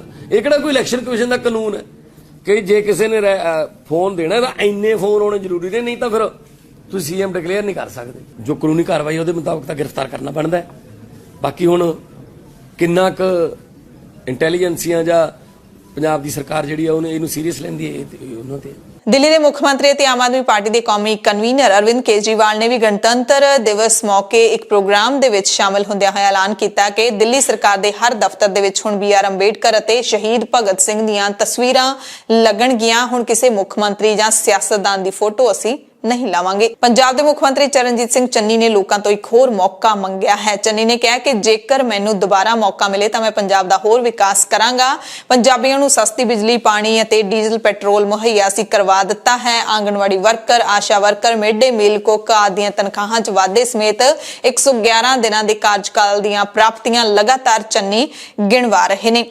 ਕੈਪਟਨ ਅਮਰਿੰਦਰ ਸਿੰਘ ਅਤੇ ਭਗਵੰਤ ਮਾਨ ਤੇ ਨਿਸ਼ਾਨਾ ਵੀ ਸਾਧਿਆ। ਚੰਨੀ ਨੇ ਕਿਹਾ ਕਿ ਦੋਵੇਂ ਜਣੇ ਸੰਜੀਦਾ ਸਿਆਸਤ ਦੇ ਵਿੱਚ ਦਿਲਚਸਪੀ ਲੈਂਦੇ ਹੀ ਨਹੀਂ। ਬਾਦਲ, ਕੈਪਟਨ ਤੇ ਕੇਜਰੀਵਾਲ ਸਾਰੇ ਰਲ ਕੇ ਮੈਨੂੰ ਦੱਬਣਾ ਚਾਹੁੰਦੇ ਨੇ ਪਰ ਮੈਨੂੰ ਲੋਕਾਂ ਦਾ ਸਾਥ ਹਾਸਲ ਹੈ, ਹੌਸਲੇ ਮੇਰੇ ਬੁਲੰਦ ਨੇ। ਸ਼੍ਰੋਮਣੀ ਅਕਾਲੀ ਦਲ ਦੇ ਪ੍ਰਧਾਨ ਸੁਖਬੀਰ ਸਿੰਘ ਬਾਦਲ ਵੀ ਖੇਤਰੀ ਪਾਰਟੀ ਦੇ ਨਾਂ ਤੇ ਵੋਟਾਂ ਮੰਗ ਰਹੇ ਨੇ। ਲੋਕਾਂ ਨੂੰ ਦਿੱਲੀ ਤੋਂ ਰਿਮੋਟ ਕੰਟਰੋਲ ਨਾਲ ਚੱਲਣ ਵਾਲੀਆਂ ਪਾਰਟੀਆਂ ਦੀ ਥਾਂ ਤੇ ਆਪਣੀ ਪਾਰਟੀ ਨੂੰ ਯਾਨੀ ਕਿ ਸ਼੍ਰੋਮਣੀ ਅਕਾਲੀ ਦਲ ਨੂੰ ਵੋਟਾਂ ਪਾਉਣ ਦੀ ਅਪੀਲ ਕੀਤੀ ਹੈ। ਉਹਨਾਂ ਕਿਹਾ ਕਿ ਬੀਜੇਪੀ, ਆਮ ਆਦਮੀ ਪਾਰਟੀ ਅਤੇ ਕਾਂਗਰਸ ਦੇ ਫੈਸਲੇ ਦਿੱਲੀ ਤੋਂ ਹੁੰਦੇ ਨੇ, ਜਦਕਿ ਅਕਾਲੀ ਦਲ ਪੰਜਾਬੀਆਂ ਦੀ ਸਹਿਮਤੀ ਨਾਲ ਫੈਸਲੇ ਲੈਂਦਾ ਹੈ। ਸੁਖਬੀਰ ਨੇ ਇਹ ਵੀ ਕਿਹਾ ਕਿ ਕੈਪਟਨ ਤੇ ਚੰਨੀ ਦੋਵਾਂ ਨੇ ਪੰਜਾਬ ਨੂੰ ਲੁੱਟਿਆ ਹੈ। ਕੈਪਟਨ ਨੇ ਪੰਜਾਬ ਨੂੰ ਮਹਿਲਾਂ 'ਚ ਬਹਿ ਕੇ ਲੁੱਟਿਆ, ਜਦਕਿ ਚੰਨੀ ਰੇਤੇ ਦੀਆਂ ਖੱਡਾਂ ਵਿੱਚੋਂ ਪੈਸੇ ਦੇ ਸੂਟਕੇਸ ਭਰ ਚੰਡੀਗੜ੍ਹ ਨੂੰ ਤੋਰਦੇ ਰਹੇ। ਇਸ ਦੇ ਨਾਲ ਹੀ ਸੁਖਬੀਰ ਬਾਦਲ ਨੇ ਆਮ ਆਦਮੀ ਪਾਰਟੀ ਦੇ ਪੰਜਾਬ 'ਚੋਂ ਖਤਮ ਹੋਣ ਦਾ ਦਾਅਵਾ ਵੀ ਕੀਤਾ। ਆਪ ਤੇ ਹਮਲਾ ਕਰਦਿਆਂ ਸੁਖਬੀਰ ਨੇ ਕਿਹਾ ਕਿ ਆਮ ਆਦਮੀ ਪਾਰਟੀ ਪੰਜਾਬ ਵਿਧਾਨ ਸਭਾ ਚੋਣਾਂ ਦੇ ਵਿੱਚ ਦੋਹਰਾ ਅੰਕ ਵੀ ਹਾਸਲ ਨਹੀਂ ਕਰ ਪਾਵੇਗੀ। ਜਿਵੇਂ ਭਾਰਤ ਦੇ ਵੱਖ-ਵੱਖ ਸੂਬਿਆਂ ਦੇ ਵਿੱਚ ਕਾਂਗਰਸ ਪਾਰਟੀ ਕਹਿੰਦੇ ਖਤਮ ਹੋ ਰਹੀ ਹੈ, ਉਸ ਤਰ੍ਹਾਂ ਆਮ ਆਦਮੀ ਪਾਰਟੀ ਪੰਜਾਬ 'ਚੋਂ ਖਤਮ ਹੋ ਰਹੀ ਹੈ। ਆਮ ਆਦਮੀ ਪਾਰਟੀ ਤਾਂ ਹੈ ਹੀ ਨਹੀਂ ਤੇ ਕਾਂਗਰਸ ਦਾ ਸਫਾਇਆ ਹੋਇਆ ਪਿਆ ਹੈ। ਆਮ ਆਦਮੀ ਪਾਰਟੀ ਕੱਲੀ ਸੰਗਰੂਰ ਤੇ ਬਰਨਾਲੇ ਜ਼ਿਲ੍ਹੇ 'ਚ ਲੜਾਈ ਦੇ ਰਹੀ ਹੈ। ਮੈਂ ਤੁਹਾਨੂੰ ਅੱਜ ਲਿਖ ਕੇ ਦੇ ਸਕਦਾ ਕਿ ਆਮ ਆਦਮੀ ਪਾਰਟੀ ਨੂੰ 10 ਸੀਟਾਂ ਤੋਂ ਘੱਟ ਆਉਣਗੀਆਂ ਪੂਰੇ ਪੰਜਾਬ 'ਚ। ਕਾਂਗਰਸ ਦਾ ਤਾਂ ਸਫਾਇਆ ਤੇ ਮੇਰੇ ਹਿਸਾਬ ਨਾਲ ਆਪਾਂ 80 ਸੀਟਾਂ ਤੋਂ ਅੱਗੇ ਟੱਪ ਜਾਵਾਂਗੇ। ਜਿਆਦਾ ਹਾਲਾਤ ਸੰਯੁਕਤ ਸਮਾਜ ਮੋਰਚੇ ਨੇ ਆਪਣੇ 2 ਉਮੀਦਵਾਰਾਂ ਦੇ ਨਾਮ ਵਾਪਸ ਲੈ ਲਏ ਨੇ। ਇੱਕ ਤਾਂ ਅਕਾਲੀ ਲੀਡਰ ਪ੍ਰੇਮ ਸਿੰਘ ਚੰਦੂਮਾਜਰਾ ਦੇ ਭਤੀਜੇ ਹਰਵਿੰਦਰ ਸਿੰਘ ਹਰਪਾਲਪੁਰ ਜੋ ਕਿ ਰਾਜਪੁਰਾ ਤੋਂ ਉਮੀਦਵਾਰ ਸਨ ਅਤੇ ਕਾਦੀਆਂ ਤੋਂ ਬਲਰਾਜ ਸਿੰਘ ਠਾਕੁਰ, ਇਹਨਾਂ ਦੋਵਾਂ ਦੇ ਨਾਮ ਵਾਪਸ ਲੈ ਲਏ ਨੇ। ਹਰਪਾਲਪੁਰ ਦਾ ਨਾਮ ਤਾਂ ਵਾਪਸ ਲਿਆ ਹੈ ਕਿਉਂਕਿ ਇਹ ਅਕਾਲੀ ਦਲ ਦੇ ਵਿੱਚੋਂ ਆ ਕੇ ਸੰਯੁਕਤ ਸਮਾਜ ਮੋਰਚੇ 'ਚ ਸ਼ਾਮਲ ਹੋਏ ਸੀ ਤੇ ਲੋਕ ਕਹਿ ਰਹੇ ਸੀ ਕਿ ਤੁਸੀਂ ਜਿਹੜੇ ਅਕਾਲੀ ਤੇ ਕਾਂਗਰਸ ਪਾਰਟੀ ਛੱਡਣ ਵਾਲੇ ਉਹੀ ਲੀਡਰਾਂ ਨੂੰ ਤੁਸੀਂ ਟਿਕਟਾਂ ਦੇ ਰਹੇ ਹੋ, ਕੋਈ ਵੀ ਕਿਸਾਨ ਲੀਡਰ ਹੈ ਜਿਹੜਾ ਉਹਨੂੰ ਤੁਸੀਂ ਨੁਮਾਇੰਦਗੀ ਕਿਉਂ ਨਹੀਂ ਦੇ ਰਹੇ। ਸ਼੍ਰੋਮਣੀ ਗੁਰਦੁਆਰਾ ਪ੍ਰਬੰਧਕ ਕਮੇਟੀ ਦੇ ਪ੍ਰਧਾਨ ਐਡਵੋਕੇਟ ਹਰਜਿੰਦਰ ਸਿੰਘ ਧਾਮੀ ਦੇ ਵੱਲੋਂ ਬੀਜੇਪੀ ਦੇ ਵਿੱਚ ਜਾਣ ਵਾਲੇ ਸਿੱਖਾਂ ਨੂੰ ਗੁਰੂ ਸਾਹਿਬ ਨੂੰ ਬੇਦਾਵਾ ਦੇਣ ਵਾਲੇ ਕਹਿਣ ਦਾ ਮਾਮਲਾ ਸ਼੍ਰੀ ਅਕਾਲ ਤਖਤ ਸਾਹਿਬ ਪਹੁੰਚ ਗਿਆ। ਹਾਲ ਹੀ ਵਿੱਚ ਬੀਜੇਪੀ 'ਚ ਸ਼ਾਮਿਲ ਹੋਏ ਪ੍ਰੋਫੈਸਰ ਸਰਚਾਂਦ ਸਿੰਘ ਖਿਆਲਾ ਨੇ ਜਥੇਦਾਰ ਗਿਆਨੀ ਹਰਪ੍ਰੀਤ ਸਿੰਘ ਨੂੰ ਇੱਕ ਚਿੱਠੀ ਲਿਖੀ ਹੈ ਕਿਹਾ ਕਿ ਸ਼੍ਰੋਮਣੀ ਕਮੇਟੀ ਦੇ ਪ੍ਰਧਾਨ ਵੱਲੋਂ ਕਹੀ ਗਈ ਬੇਦਾਵੇ ਵਾਲੀ ਗੱਲ ਨੇ ਮੇਰੀਆਂ ਧਾਰਮਿਕ ਭਾਵਨਾਵਾਂ ਨੂੰ ਡੂੰਘਾ ਠੇਸ ਪਹੁੰਚਾਇਆ ਹੈ। ਉਹਨਾਂ ਨੇ ਜਥੇਦਾਰ ਸਾਹਿਬ ਨੂੰ ਸ਼੍ਰੋਮਣੀ ਕਮੇਟੀ ਦੇ ਪ੍ਰਧਾਨ ਧਾਮੀ ਵੱਲੋਂ ਸਿੱਖ ਭਾਈਚਾਰੇ ਤੇ ਬੀਜੇਪੀ ਦਰਮਿਆਨ ਟਕਰਾਅ ਪੈਦਾ ਕਰਨ ਲਈ ਸਿੱਖ ਸੰਗਤਾਂ ਦੀਆਂ ਧਾਰਮਿਕ ਭਾਵਨਾਵਾਂ ਨੂੰ ਭੜਕਾਉਣ ਦੀ ਕੋਸ਼ਿਸ਼ ਦਾ ਨੋਟਿਸ ਲੈਣ ਅਤੇ ਬੀਜੇਪੀ 'ਚ ਜਾਣ ਵਾਲੇ ਸਿੱਖਾਂ ਬਾਰੇ ਗਲਤ ਬਿਆਨੀ ਕਰਨ ਤੋਂ ਰੋਕਣ ਦੀ ਅਪੀਲ ਕਰਦਿਆਂ ਕਿਹਾ ਕਿ ਕਿਸੇ ਵੀ ਸਿੱਖ ਦੇ ਬੀਜੇਪੀ 'ਚ ਸ਼ਾਮਲ ਹੋਣ ਨਾਲ ਕਿਸੇ ਤਰ੍ਹਾਂ ਦੀ ਸਿੱਖ ਰਹਿਤ ਮਰਿਆਦਾ ਦਾ ਖੰਡਨ ਨਹੀਂ ਹੋਇਆ, ਨਾ ਹੀ ਇਹ ਗੁਰੂ ਤੋਂ ਬੇਮੁਖ ਹੋ ਕੇ ਧਰਮ ਤਬਦੀਲੀ ਦਾ ਮਾਮਲਾ ਹੈ ਜਿਸ ਨੂੰ ਬੇਦਾਵਾ ਕਿਹਾ ਜਾ ਸਕੇ। ਲੰਬੀ ਚੌੜੀ ਚਿੱਠੀ ਦੇ ਵਿੱਚ ਸਰਚਾਂਦ ਸਿੰਘ ਨੇ ਇਹ ਵੀ ਕਿਹਾ ਹੈ ਕਿ ਪ੍ਰਧਾਨ ਮੰਤਰੀ ਨਰਿੰਦਰ ਮੋਦੀ ਜਿਹੜੇ ਕਿ ਬੀਜੇਪੀ ਪਾਰਟੀ ਨਾਲ ਸੰਬੰਧਿਤ ਨੇ, ਉਹਨਾਂ ਨੇ ਸਿੱਖ ਕੌਮ ਦੇ ਲਈ ਵੱਡੇ ਕਾਰਜ ਕੀਤੇ ਨੇ, ਸਿੱਖ ਹਿਤੈਸ਼ੀ ਤੇ ਦਿਲ ਵਿੱਚ ਸਿੱਖਾਂ ਲਈ ਸਤਿਕਾਰ ਹੋਣ ਦਾ ਸਬੂਤ ਵੀ ਦਿੱਤਾ ਹੈ। ਕਰਤਾਰਪੁਰ ਸਾਹਿਬ ਲਾਂਘਾ ਖੋਲਿਆ, ਸਿੱਖ ਕੈਦੀਆਂ ਦੀ ਰਿਹਾਈ ਕੀਤੀ, ਹਾਲਾਂਕਿ ਰਿਹਾਈ ਦਾ ਐਲਾਨ ਕੀਤਾ ਸੀ, ਰਿਹਾਈ ਹਾਲੇ ਹੋਈ ਨਹੀਂ ਹੈ ਤੇ ਉਹਨਾਂ ਨੇ ਹੋਰ ਵੀ ਕਾਫੀ ਕੰਮ ਨੇ ਜਿਹੜੇ ਉਹ ਗਣਵਾਏ ਨੇ ਤੇ ਕਿਹਾ ਹੈ ਕਿ ਸ਼੍ਰੋਮਣੀ ਕਮੇਟੀ ਪ੍ਰਧਾਨ ਨੂੰ ਸਿੱਖ ਸੰਗਤਾਂ ਵਿੱਚ ਬੀਜੇਪੀ ਪ੍ਰਤੀ ਗੁੰਮਰਾਹਕੁਨ ਪ੍ਰਚਾਰ ਤੇ ਘਟੀਆ ਬਿਆਨਬਾਜ਼ੀ ਰਾਹੀਂ ਸਮਾਜ ਵਿੱਚ ਨਫ਼ਰਤ ਪੈਦਾ ਕਰਨ ਦੀ ਹੋਛੀ ਕੋਸ਼ਿਸ਼ ਪ੍ਰਤੀ ਖੇਦ ਜਤਾਉਣ ਤੇ ਅੱਗੇ ਤੋਂ ਗਲਤ ਬਿਆਨੀ ਨਾ ਕਰਨ ਦੀ ਹਦਾਇਤ ਸ਼੍ਰੀ ਅਕਾਲ ਤਖਤ ਸਾਹਿਬ ਵੱਲੋਂ ਜਾਰੀ ਕੀਤੀ ਜਾਵੇ। ਅਕਾਲ ਤਖਤ ਸਾਹਿਬ ਦੇ ਕਾਰਜਕਾਰੀ ਜਥੇਦਾਰ ਗਿਆਨੀ ਹਰਪ੍ਰੀਤ ਸਿੰਘ ਇਸ ਚਿੱਠੀ ਤੇ ਕੀ ਫੈਸਲਾ ਲੈਂਦੇ ਨੇ ਇਹ ਤਾਂ ਹੁਣ ਸਮੇਂ ਦੇ ਗਰਭ 'ਚ ਪਿਆ ਹੈ। ਆਮ ਆਦਮੀ ਪਾਰਟੀ ਦੇ ਮਲੇਰਕੋਟਲਾ ਤੋਂ ਉਮੀਦਵਾਰ ਚੌਧਰੀ ਜਮੀਲ ਉਰ ਰਹਿਮਾਨ ਨੇ ਸਾਬਕਾ ਡੀਜੀਪੀ ਮੁਹੰਮਦ ਮੁਸਤਫਾ ਨੂੰ ਗ੍ਰਿਫਤਾਰ ਕਰਨ ਦੀ ਮੰਗ ਕੀਤੀ ਹੈ। ਗ੍ਰਿਫਤਾਰੀ ਦੀ ਮੰਗ ਵਿੱਚ ਉਹਨਾਂ ਨੇ ਆਪਣੇ ਆਪ ਨੂੰ ਸੰਗਲਾਂ ਵਿੱਚ ਜਕੜ ਕੇ ਰੋਸ ਮੁਜ਼ਾਹਰਾ ਵੀ ਕੀਤਾ ਹੈ। ਉਹਨਾਂ ਨੇ ਕਿਹਾ ਕਿ ਫਿਰਕੂ ਭਾਵਨਾਵਾਂ ਭੜਕਾਉਣ ਦਾ ਪਰਚਾ ਦਰਜ ਕਰਨਾ ਬੜਾ ਹੀ ਸ਼ਲਾਘਾਯੋਗ ਕਦਮ ਹੈ, ਪਰ ਸਾਡੀ ਮੰਗ ਹੈ ਕਿ ਉਸ ਨੂੰ ਗ੍ਰਿਫਤਾਰ ਕੀਤਾ ਜਾਵੇ। ਚੌਧਰੀ ਜਮੀਲ ਉਰ ਰਹਿਮਾਨ ਨੇ ਸਥਾਨਕ ਸਰਹੰਦੀ ਗੇਟ ਚੌਂਕ ਤੋਂ ਆਪਣੇ ਸਾਥੀਆਂ ਸਮੇਤ ਗਲ ਵਿੱਚ ਸੰਗਲ ਪਾ ਕੇ ਪੈਦਲ ਮਾਰਚ ਕੀਤਾ, ਸਬਜ਼ੀ ਮੰਡੀ ਤੱਕ ਪਹੁੰਚੇ। ਉਹਨਾਂ ਨੇ ਇਹ ਵੀ ਕਿਹਾ ਕਿ ਗਲ ਵਿੱਚ ਸੰਗਲ ਪਾਉਣ ਦਾ ਮਕਸਦ ਮੁਸਤਫਾ ਵੱਲੋਂ ਦਿੱਤੀ ਜਾ ਰਹੀ ਉਸ ਗੁਲਾਮੀ ਨੂੰ ਦਰਸਾਉਣਾ ਹੈ ਜੋ ਮਲੇਰਕੋਟਲਾ ਵਾਸੀ ਪਿਛਲੇ 20 ਸਾਲਾਂ ਤੋਂ ਬਰਦਾਸ਼ਤ ਕਰਨ ਨੂੰ ਮਜਬੂਰ ਨੇ। ਸ਼੍ਰੋਮਣੀ ਅਕਾਲੀ ਦਲ ਅੰਮ੍ਰਿਤਸਰ ਦੇ ਪ੍ਰਧਾਨ ਸਿਮਰਨਜੀਤ ਸਿੰਘ ਮਾਨ ਨੇ ਆਪਣੀ ਪਾਰਟੀ ਦੇ ਵੱਲੋਂ ਸਾਰੀਆਂ ਸੀਟਾਂ ਤੇ ਉਮੀਦਵਾਰ ਖੜੇ ਕਰ ਦਿੱਤੇ ਨੇ। ਆਖਰੀ ਸੂਚੀ ਹੈ ਜਿਹੜੀ ਉਹ ਵੀ ਜਾਰੀ ਕਰ ਦਿੱਤੀ ਹੈ। 117 ਉਮੀਦਵਾਰ ਪੰਜਾਬ ਦੇ ਵਿੱਚ ਖੜੇ ਕੀਤੇ ਗਏ ਨੇ। ਬੀਜੇਪੀ ਲੀਡਰ ਅਤੇ ਕਾਦੀਆਂ ਤੋਂ ਵਿਧਾਇਕ ਫਤਿਹ ਜੰਗ ਸਿੰਘ ਬਾਜਵਾ ਜਿਹੜੇ ਪਿਛਲੇ ਦਿਨੀ ਹੀ ਬੀਜੇਪੀ 'ਚ ਸ਼ਾਮਿਲ ਹੋਏ ਨੇ, ਕਾਂਗਰਸ ਦੇ ਲੀਡਰ ਸਨ, ਉਹਨਾਂ ਨੇ ਆਪਣੇ ਪੁੱਤਰ ਲਈ ਕਾਦੀਆਂ ਤੋਂ ਬੀਜੇਪੀ ਤੋਂ ਟਿਕਟ ਮੰਗੀ ਹੈ। ਸੀਟ ਬੀਜੇਪੀ ਨੇ ਸ਼੍ਰੋਮਣੀ ਅਕਾਲੀ ਦਲ ਸੰਯੁਕਤ ਦੇ ਲਈ ਛੱਡੀ ਹੈ ਤੇ ਹੁਣ ਬਾਜਵਾ ਆਪਣੇ ਪੁੱਤਰ ਦੇ ਲਈ ਇਹ ਸੀਟ ਚਾਹੁੰਦੇ ਨੇ। ਸੰਯੁਕਤ ਨੂੰ ਪਹਿਲਾਂ ਹੀ ਘੱਟ ਸੀਟਾਂ ਦਿੱਤੀਆਂ ਗਈਆਂ ਨੇ। ਇਸ ਗੱਠ ਜੋੜ ਦੇ ਵੱਲੋਂ ਸਭ ਤੋਂ ਵੱਧ ਸੀਟਾਂ ਬੀਜੇਪੀ 65 ਸੀਟਾਂ ਤੇ ਲੜ ਰਹੀ ਹੈ, ਉਸ ਤੋਂ ਘੱਟ ਕੈਪਟਨ ਦੀ ਪਾਰਟੀ ਨੂੰ ਦਿੱਤੀਆਂ ਗਈਆਂ ਨੇ, ਫਿਰ ਢੀਂਡਸਾ ਦੀ ਪਾਰਟੀ ਨੂੰ, ਤੇ ਹੁਣ ਜੇ ਇਹ ਟਿਕਟ ਵੀ ਲੈ ਲਈ ਗਈ ਢੀਂਡਸਿਆਂ ਤੋਂ ਤਾਂ ਫਿਰ ਉਹਨਾਂ ਕੋਲ ਇੱਕ ਟਿਕਟ ਹੈ ਜਿਹੜੀ ਹੋਰ ਘਟ ਜਾਊਗੀ। ਕਾਂਗਰਸ ਦੇ ਮੀਤ ਪ੍ਰਧਾਨ ਰਾਹੁਲ ਗਾਂਧੀ 27 ਜਨਵਰੀ ਨੂੰ ਜਲੰਧਰ ਦੇ ਵਿੱਚ ਪਾਰਟੀ ਦੇ ਲਈ ਵਰਚੁਅਲ ਪ੍ਰਚਾਰ ਮੁਹਿੰਮ ਦੀ ਸ਼ੁਰੂਆਤ ਕਰਨਗੇ। ਰਾਹੁਲ ਗਾਂਧੀ ਪਿਛਲੇ ਕਈ ਦਿਨਾਂ ਤੋਂ ਆਪਣੀ ਨਾਨੀ ਨੂੰ ਮਿਲਣ ਦੇ ਲਈ ਇਟਲੀ ਗਏ ਹੋਏ ਸੀ, ਦੌਰੇ ਤੋਂ ਵਾਪਸ ਆ ਗਏ ਨੇ ਵਿਦੇਸ਼ ਦੌਰੇ ਤੋਂ, ਤੇ ਹੁਣ ਉਹ ਪੰਜਾਬ ਪਹੁੰਚਣਗੇ। ਇੱਕ ਛੋਟੀ ਮੀਟਿੰਗ ਨੂੰ ਸੰਬੋਧਨ ਕਰਨਗੇ ਜਿੱਥੇ ਹੋਰ ਥਾਵਾਂ ਤੇ LED ਦੇ ਨਾਲ ਪ੍ਰਸਾਰਣ ਕੀਤਾ ਜਾਊਗਾ। ਚੋਣ ਸਰਗਰਮੀਆਂ ਦੇ ਵਿੱਚ ਤੁਹਾਨੂੰ ਮਾਨਸਾ ਦੀਆਂ ਤਸਵੀਰਾਂ ਦਿਖਾਉਣੇ ਹਾਂ ਜਿੱਥੇ ਮਾਨਸਾ ਦੇ ਵਿੱਚ ਪ੍ਰਾਈਵੇਟ ਬੱਸ ਮਾਲਕਾਂ ਨੇ ਕਾਂਗਰਸ ਦੇ ਉਮੀਦਵਾਰ ਸਿੱਧੂ ਮੂਸੇਵਾਲੇ ਦੇ ਖਿਲਾਫ ਧਰਨਾ ਦੇ ਕੇ ਰੋਸ ਮੁਜ਼ਾਹਰਾ ਕੀਤਾ। ਪ੍ਰਦਰਸ਼ਨਕਾਰੀਆਂ ਦਾ ਇਲਜ਼ਾਮ ਹੈ ਕਿ ਕਾਂਗਰਸ ਦੀ ਮਾਨਸਾ ਤੇ ਸਰਦੂਲਗੜ੍ਹ ਦੀ ਰੈਲੀ ਵਿੱਚ ਕਾਂਗਰਸ ਨੇ ਕਿਰਾਏ ਤੇ ਬੱਸਾਂ ਲਈਆਂ ਸੀ, ਪਰ ਹਾਲੇ ਤੱਕ 20 ਲੱਖ ਰੁਪਏ ਦੀ ਅਦਾਇਗੀ ਨਹੀਂ ਕੀਤੀ ਹੈ।